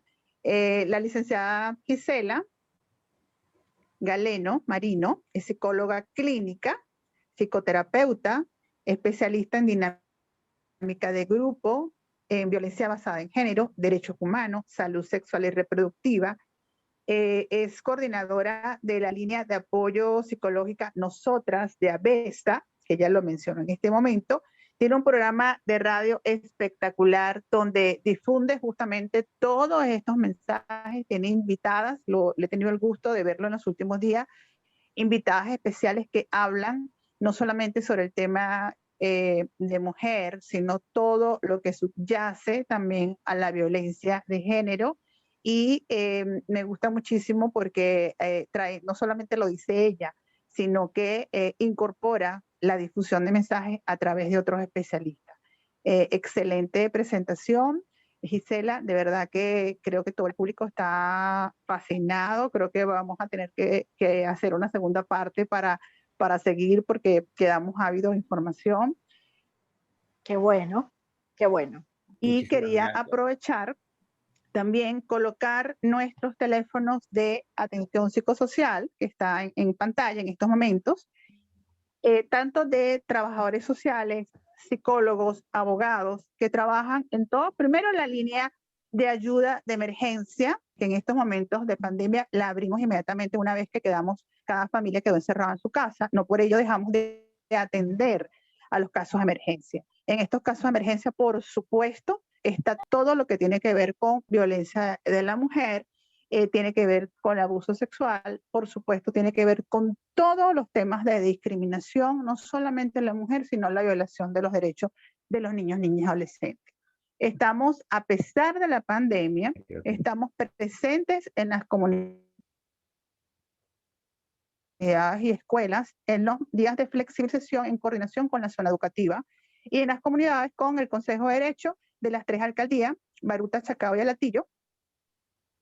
Y de alguna manera, cuando vamos a las comunidades, también captamos, sensibilizamos, difundimos toda esta información a una figura importante que son los líderes comunitarios. Los líderes comunitarios también tienen que aprender a denunciar y la forma correcta de hacerla. Tenemos dentro de nuestro equipo a la doctora Emperatriz Pasarela, que también es experta en todos estos temas y hace todas nuestras orientaciones, porque hay que hacer una orientación legal con los entes que hay que pasar para hacer por todo el protocolo para hacer la denuncia. Por supuesto, todo lo que son las consejeras de protección, las defensoras de derechos de la mujer. De hecho, aquí tenemos a la doctora Lourdes en la sala, que es excelente defensora. Siempre una red de apoyo hacia la mujer y hacia nuestros niños, niñas y adolescentes. Y dentro de la propia fundación tenemos el código de ética que todos los asociados a UNICEF, cada institución debe contar con ello en relación a los criterios de ética ante la confidencialidad y el propio resguardo de nosotros como profesionales ante el abuso y la prevención tanto de la parte de sexualidad como de discriminación. Entonces aquí están nuestros teléfonos en línea, contamos, como te digo, con psicólogos, contamos con las trabajadoras sociales que hacen un excelente trabajo de campo y con el apoyo legal. Bueno, esos eran los comentarios que quería hacer. Ya, Wheeler, por favor, si puedes pasar al tema de preguntas y respuestas y seguir leyendo los comentarios del chat, que creo que están muy interesantes. Gracias por darme la palabra de nuevo. Gracias, Eusebi. Le recordamos a nuestros participantes que este no es el fin, viene una parte sumamente interesante donde vamos a interactuar, donde vamos a hacer la ronda de preguntas y respuestas, no sin antes ponernos al día con todo ese contenido que tenemos allí en el chat.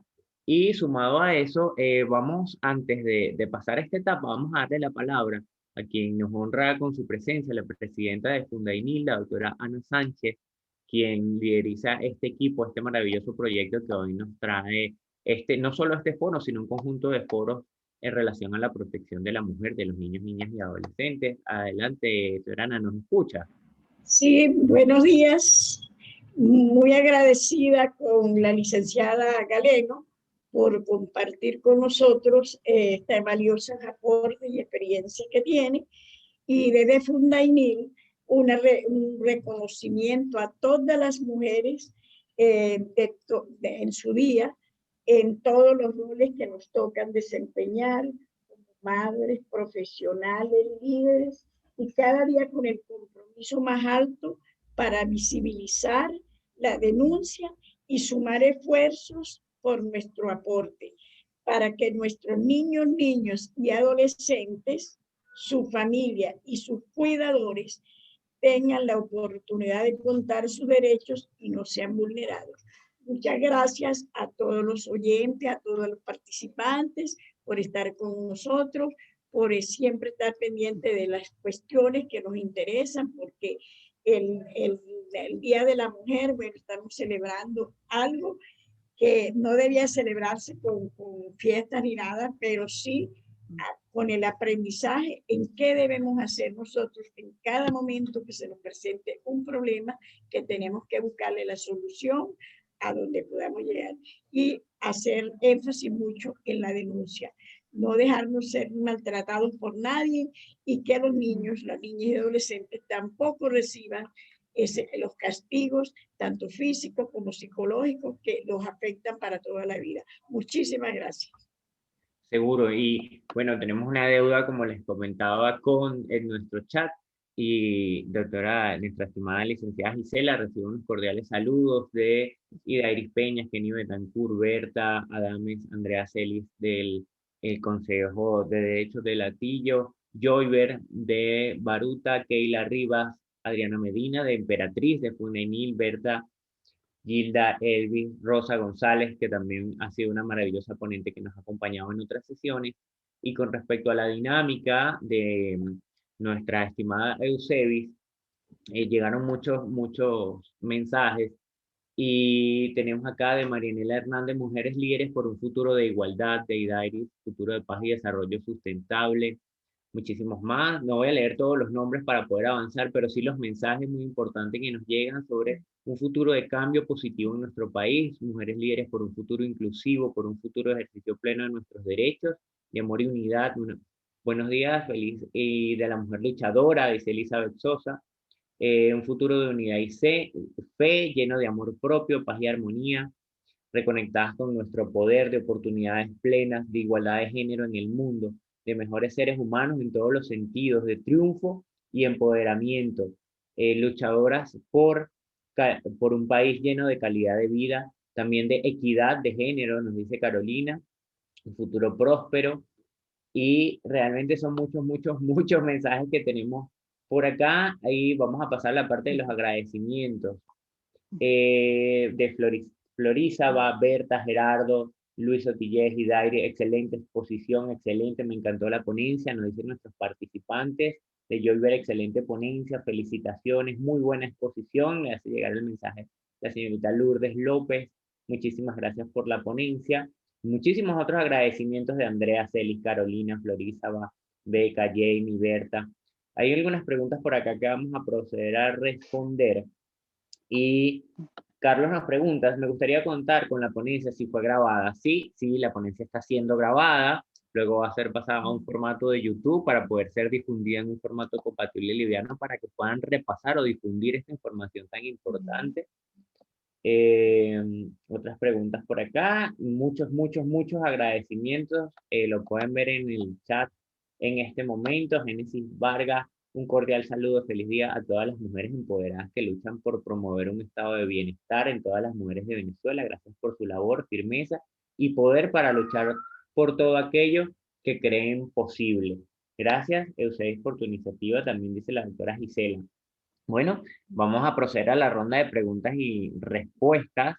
Si tienen alguna pregunta, pueden levantar la mano y hacer uso del micrófono, o también pueden hacer uso del chat para hacer llegar sus preguntas, y nuestra ponente está aquí atenta para responder a todas sus inquietudes o a sus comentarios o apreciaciones.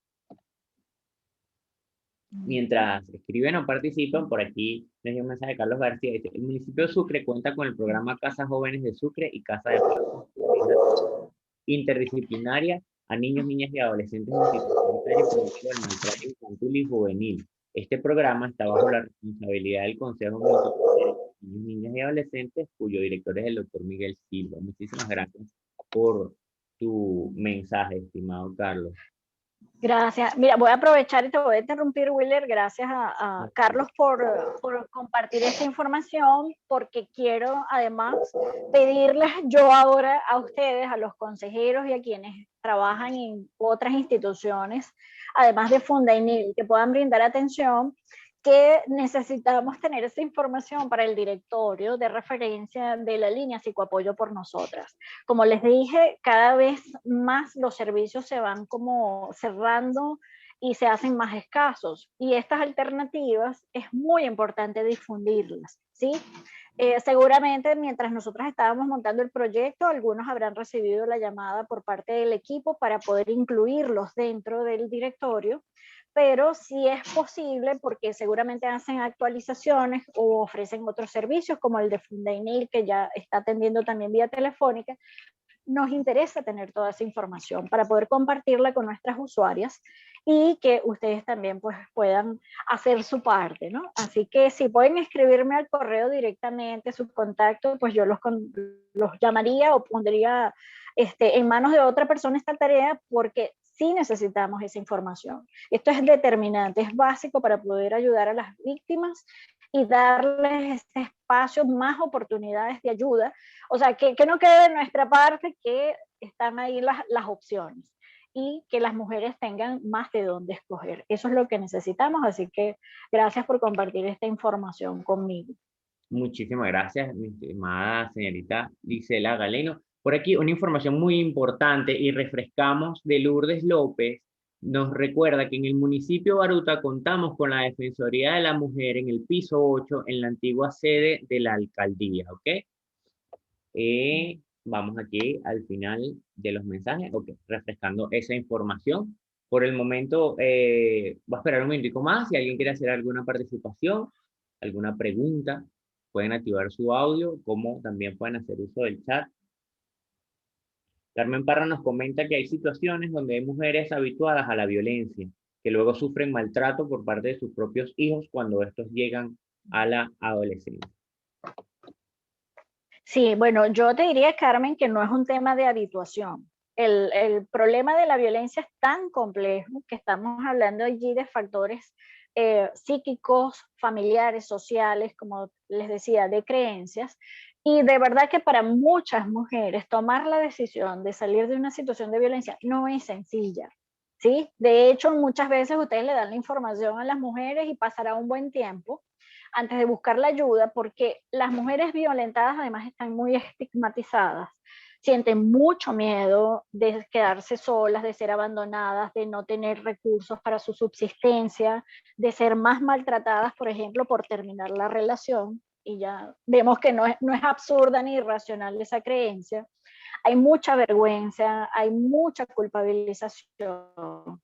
Entonces, yo quisiera que comprendiéramos que no es un tema de que la mujer se quiere quedar en la relación de violencia, casi que porque le gusta, como lo he escuchado muchas veces por ahí.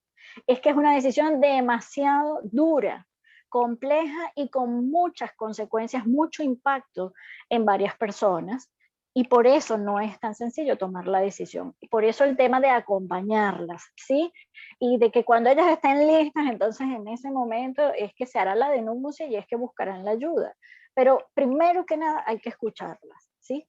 Y eso es un elemento importante dentro del trabajo con víctimas de violencia, inclusive con niñas, niños y adolescentes.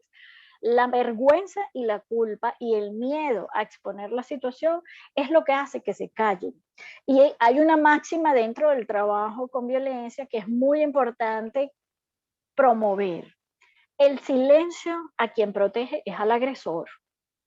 Por eso es que tenemos que hablar de estos temas, animar a la gente a que hable de su situación, pero si van a hablar tienen que estar acompañadas, porque si no, imagínense, no las podemos dejar después allí con eso abierto. Entonces, no lo veamos como que la gente está acostumbrada a la violencia, porque entonces eso es naturalizar, que es normal que la gente se quede en una situación de violencia y que las familias son violentas, la mayoría. Estamos trabajando para la sanidad, para la salud mental y social. Y acuérdense siempre de eso. Lo que se hace con el individuo, ¿verdad? Va a repercutir, se va a proyectar a nivel social. Por eso es que tenemos que trabajar en todos los niveles. Muchísimas gracias. Voy a leer una pregunta que nos hace Carolina y a continuación le damos la palabra a Florizaba Álvarez. Carolina nos pregunta, me gustaría saber a dónde se debe acudir en primera instancia al sospechar violencia basada en el género. Depende de dónde esté ubicada la persona, pero nosotras estamos recomendando que en estos momentos vayan directamente a la fiscalía, ¿sí? A la unidad de atención a la víctima. Es mucho más directo, sabemos que hay personal de guardia. También, por supuesto, la gente puede acudir a cualquier delegación del CICPC, puede acudir inclusive a los servicios como el de Baruta, ¿verdad? El de atención a la víctima, de asesoría y acompañamiento a la mujer víctima. Pero si va a ponerse la denuncia ya, sugerimos que vayan a la fiscalía directamente de sus estados y por supuesto aquí en Caracas en la sede principal. Chévere, muchísimas gracias. Adelante, sí. Florizaba Álvarez. Sí, hola, buenos días. Soy Florizaba Álvarez, psicóloga de Fundainil. Más que una pregunta, quisiera hacer como un comentario en relación a toda la presentación y a la última intervención que acabas de nombrar de que las mujeres se acostumbran.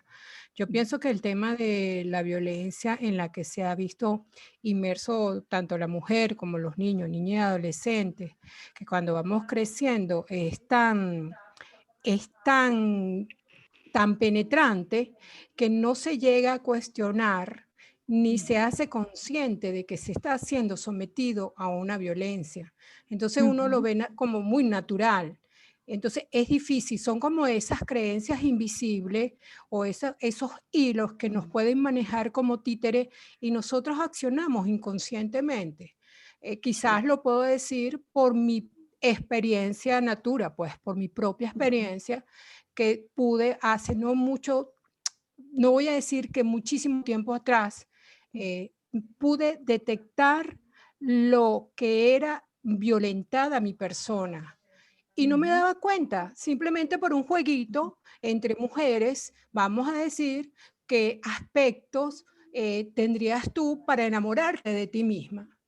Y llegué el momento en que yo fui la que propuse el juego y cuando tenía yo que hablar, me di cuenta de lo violentada que estaba siendo y de lo que hay una canción que dice, rómpeme, mátame, pero no me ignores. O también el tema de uno de los mandamientos de Dios, no matarás. Y el no matarás es que a través de la palabra, de la acción, de la mala mirada, tú vas matando esa identidad y tenemos que estar conscientes, o sea, tenemos que despertar, porque si no, va a ser muy grande y va a ser más naturalizada la violencia, pues, ¿no? Me emociono porque yo siento que yo fui saliendo de eso. Y como tú bien lo dices, Gisela, nos cuesta reconocer ante un público que hemos sido violentadas, pero una vez que uno lo ve, creo que es más fácil el camino. Gracias. Eso era lo que quería comentar. Muchísimas gracias, señorita Florisa Alviares, correcto. Gracias por corregirme el tema del nombre. Tenemos por acá mensajes de la señorita Génesis Vargas. Sí, la fiscalía procede directamente. Carmen Parra, entendido, muchas gracias. Señor Carlos García nos comenta, el sistema de creencia de estos niños, niñas y adolescentes es muy bajo en autoconcepto y autoestima. Y muchas veces tienen diagnósticos o signos de alerta de trastornos del neurodesarrollo que potencian este sistema de creencias y conductas inadecuadas. La señorita Adriana Medina nos comenta que en el caso de una madre que sea víctima de violencia y que sea una relación que terminen y vuelven, cuando está la madre con el agresor se lleva a los niños y se presume que los niños observen la violencia. ¿A quién se atiende primero? ¿Por qué la madre continúa con la relación y por lo tanto los niños siguen involucrados? Bueno, en este caso, Adriana, pues siempre los niños, niñas y adolescentes van a ser prioridad, ¿ok? El interés superior de ellos y ellas está por encima inclusive, en este caso, de la violencia que sufre la propia mujer, porque están más vulnerables. O sea, no pueden escaparse de la situación tan fácilmente. Y una vez que se atiende a los niños y a las niñas y se involucra, en este caso, a la madre, es parte de nuestro trabajo justamente mostrarles, reflejarles en dónde está metida, o sea, qué es la violencia. O sea, este trabajo de psicoeducación que tenemos que hacer en la consulta o en la atención psicosocial es muy importante, pero también tenemos que respetar, ¿sí? Como les decía, el ritmo, porque que la gente se haga consciente de su situación puede tomarle inclusive años. Y Florizado lo acaba de decir muy bien. O sea, tú no te das cuenta, tú estás metido allí como en una ciénaga y no puedes ver lo que está pasando en tu propia realidad. Entonces, obviamente hay que proteger y atender y buscar el bienestar de niños, niñas y adolescentes, pero esta mujer también va a necesitar apoyo. Sin embargo, entonces, por eso en el tema de la capacitación, ¿verdad? Es importante conocer los diferentes modelos de atención, cómo intervenir en una situación de crisis, cómo hacer una terapia breve, cómo hacer este manejo del equipo interdisciplinario, cómo nos ganamos a las mujeres a ese trabajo de concientización y de que se unan a la causa de parar la violencia, porque al final son ellas las que lo tienen que hacer, ¿sí? O sea, es decisión de la mujer. Cuando vemos el ciclo de la violencia, quienes conocen ese modelito, saben que es la mujer la que tiene que tomar la decisión. Los hombres no se van, los hombres no dejan de agredir. Es la mujer la que tiene que pararlo. Entonces, que esté fortalecida, que esté clara, que esté apoyada por las organizaciones, por las propias mujeres, por las amistades, por la familia, es sumamente importante. Y aquí pues yo creo que esto es uno de los temas también que hay que debatir y hay que hablar, nosotras las mujeres, cómo juntas somos más fuertes, ¿sí? Entonces, en la medida en que nosotros vayamos trabajando todos estos temas, que los debatamos aquí, que los hablemos, pues eso es lo que hace que se vayan moviendo en el interior de cada quien, como que, bueno, mira, ¿será que yo soy víctima de violencia? Yo como que estoy siendo víctima de violencia, porque Florizaba lo decía muy bien, tú no lo cuestionas, eso está tan naturalizado, tan permeado en el inconsciente que la gente no se da cuenta. Entonces hay que hablar mucho de esto, hay que debatir, hay que polemizar, hay que exponerlo abiertamente para generar todo este trabajo de sensibilización y concientización. Pero la prioridad siempre van a ser los niños, niñas y adolescentes, que son los más vulnerables dentro de la familia. Excelente, muchísimas gracias. Los invitamos a realizar sus preguntas o activar sus micrófonos para participar. Vamos a dar un pequeño tiempo prudencial. Mientras aprovechamos y nos preparamos para el cierre, no se vayan a ir sin tomarnos la fotito, por favor, ya les vamos a avisar. De dar un agradecimiento inmenso, por supuesto, a la casa que nos trae este foro, a Fundainil, a nuestra maravillosa ponente, la licenciada Gisela Galeno Marino, a Ucevis por su participación, la presidenta de Fundainil, la doctora Ana Sánchez, los consejos municipales de Derecho de Niño, Niña y Adolescente de Chacao, Baruta y El Hatillo, al apoyo técnico de UNICEF y por supuesto a todos los entes del sistema de protección que apoyan esta maravillosa labor. Hay una pregunta de la señorita Beca y dice, si el abuso de menores, como mencionó la ponente, no existe por la crisis humanitaria, igualmente cree que gracias a esta se ha agravado la situación.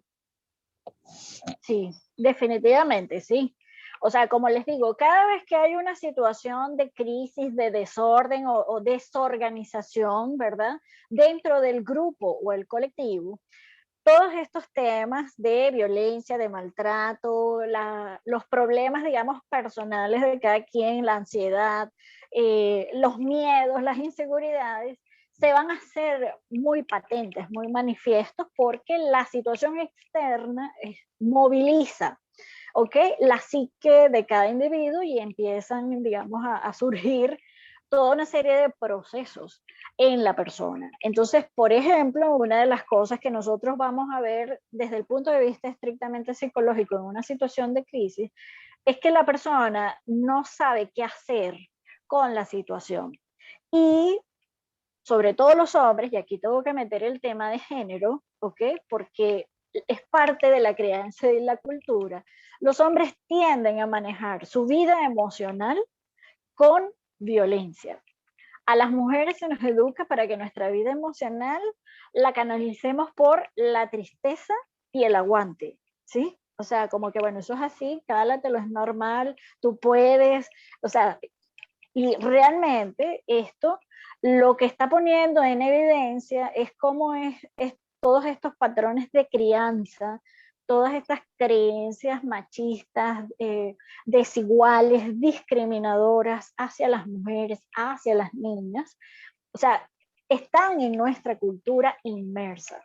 Entonces, cada vez que haya una crisis, esto va a empezar a surgir. Les voy a poner otro ejemplo típico que ya lo vivimos en el año 99 con el deslave de Vargas, una catástrofe social, imagínense cómo esa, natural, perdón, con consecuencias sociales, pero una catástrofe como un terremoto que va a desorganizar y a desequilibrar a todo el mundo y va a hacer que los recursos sean escasos porque hay que atender muchas cosas. Es un momento para que las situaciones de violencia arrecien. ¿Por qué? Porque la gente está contando con que todo el mundo está en la emergencia y no está atendiendo otras cosas. Y fue lo que pasó, por ejemplo, en la época del deslave de Vargas, que hubo un montón de violaciones en la zona de La Guaira porque estaban aislados, porque no llegaba nadie, porque no había luz. Entonces, son situaciones que los agresores aprovechan para manifestar todo su manejo inadecuado, insano acerca de su vida emocional. Entonces tenemos que trabajar mucho en la prevención y también formar a las personas en este trabajo de cómo cuidarse en situaciones de crisis y de emergencias. ¿Ok? Entonces sí, es una realidad que ha sido visibilizada, pero no es la situación de emergencia humanitaria lo que ha generado esta situación de violencia de género en las mujeres. Solamente lo que ha hecho es incrementarla. ¿Okay? Ok, muchísimas gracias. Una pregunta. Evis García, ¿desea hacer alguna participación? Que ahora tiene el micrófono abierto. Quiero felicitar a todos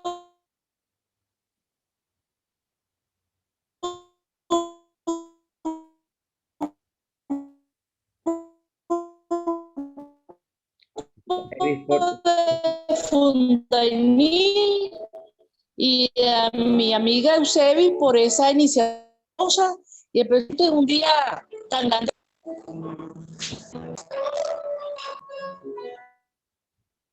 Bueno, nuestro participante tiene problemas con el ancho de banda, por eso no podemos escucharlos bien.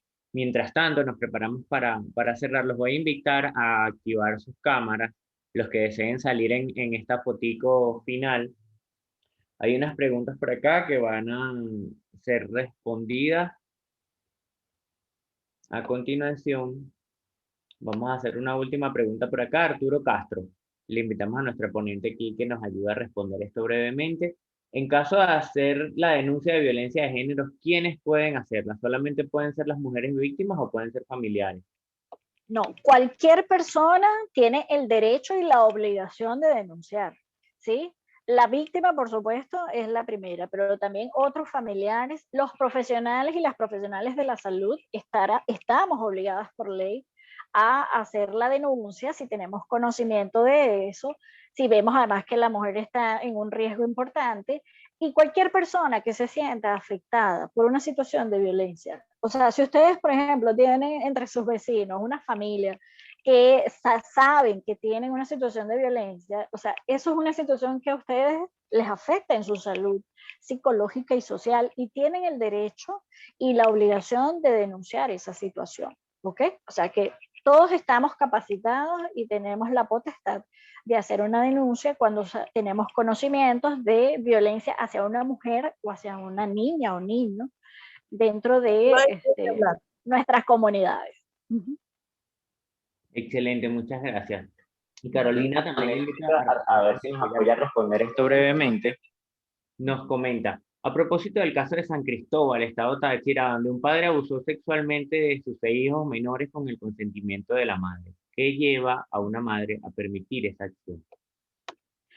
Bueno, como les decía, en el tema del abuso sexual, de la violencia sexual, las consecuencias son bastante dañinas a nivel psicológico. El problema es demasiado complejo, eso hay que evaluarlo, pero hay un tema allí dentro del abuso sexual infantil que nosotros le llamamos el impacto del secreto, ¿no? ¿Por qué la gente guarda el secreto, no lo dice? Eso va a perpetuar el maltrato generación tras generación, ¿sí? En este momento es difícil explicarlo sin el contexto de lo que ocurre en el abuso, pero sí creo que es importante entender no solamente que esta mujer de alguna forma está siendo cómplice, pero también tenemos que sospechar que es una persona que fue víctima de abuso sexual en su infancia, ¿sí? Entonces, ¿qué hace que una persona participe de esto y le parezca natural? Porque ya lo vivió. Ya lo vivió y entonces no tiene como la capacidad o los recursos psíquicos para establecer ciertos límites, ¿sí? Para entender una dinámica de relación y eso es justamente parte del daño del abuso sexual infantil. O sea, las consecuencias duran años y pasan de generación en generación. Entonces, no vamos a satanizar a esta mujer, sino que hay que investigar, pero es bastante probable que ella haya sido víctima de abuso sexual en su infancia. Entonces, por eso es que trabajamos tanto en capacitar, en educar, en conocer más acerca de esta problemática para ir reduciendo los índices y para que la gente pues, pueda buscar ayuda lo más pronto que pueda, una vez que se identifique como víctima, así hayan pasado muchos años del evento. ¿Okay? Bueno, muchísimas gracias, de verdad. Vamos a cerrar con un comentario de agradecimiento de Zulay Maniari desde España, nos escribe que pudo disfrutar de la ponencia. Le recordamos que una vez publicada en YouTube este foro, pueden también hacer las preguntas por allá y nosotros estaremos pendientes de contactar con la licenciada Gisela para que nos ayude a llegar las respuestas. Recuerden también que ella nos facilitó, y van a poder apreciarlo en este video, sus números de contacto, los contactos de Fundainil, de la asistencia psicológica que proyectamos al final. El correo de Fundainil también está a la orden y es fundainil@gmail.com. Pueden contactar con la fundación a través de ese medio. En nombre de todos los colaboradores previamente mencionados, en mi nombre, Willer Rivas, quien ha coordinado la gestión virtual de esta sesión, les hago llegar un inmenso agradecimiento, no solo a Fundainil, su presidenta Ana Sánchez, mi colaboradora de mano directa Eusebis, nuestra maravillosa ponente Gisela Galeno, sino a ustedes, los participantes del foro, porque sin ustedes esto no tuviera sentido, y sin la difusión que ustedes le pueden dar, el alcance también sería limitado. Entonces, como bien lo decía, por supuesto que unidos somos más fuertes todos, no solo mujeres, los hombres que hay presentes, porque hay hombres en esta sala que están interesados en el tema de la violencia de género, a quienes les hago una mención especial, a pesar que sea el Día de la Mujer, estamos aquí acompañándoles también en esto. Y bueno, por supuesto aquí tenemos a César, tenemos a un participante muy activo, Carlos García, que nos acompañó, a los otros hombres que nos puedan estar allí acompañando en la sala. Y como les decía, para finalizar, entonces vamos a activar sus videos los que quieran y yo voy a contar hasta 3 para tomarles la respectiva fotico. Recuerden que deben pasmarse allí un momentico mientras les tomo la foto por el tiempo de diferencia que puede haber. Voy a contar hasta 3, unas sonrisas maravillosas por allí. 1, 2, 3. Excelente. Permítanme guardar esta foto un segundito para tomar otra. Ok. Solo un momentico por acá. Excelente. Vamos de nuevo. Son 2 tomas por cada página. Hay 2 páginas de participantes. Buenísimo. Casi 40 participantes que estuvieron hasta el final de la sesión del día de hoy. Mira que está cargando por acá ese capture de pantalla que estamos haciendo en este momento. Recuerden que totalmente en vivo. Ok, vamos con la segunda página. Otros participantes que no aparecen en la primera. A la cuenta de 3. 1, 2, 3. Sonrisas maravillosas acá. Podemos ver y disfrutar. Y solo un par de veces más. 1, 2, 3. Foto, sonrisa. Gracias. Y ahora sí viene nuestra última foto para que escojan la que más les guste. 1, 2 y 3. Sonreímos y nos despedimos. Encantados de estar acá el día de hoy. Su servidor, Willer Rivas, Fundainil, los consejos de Derecho Baruta Chacabé Latillo, el apoyo de UNICEF, nuestra maravillosa ponente. Hasta pronto.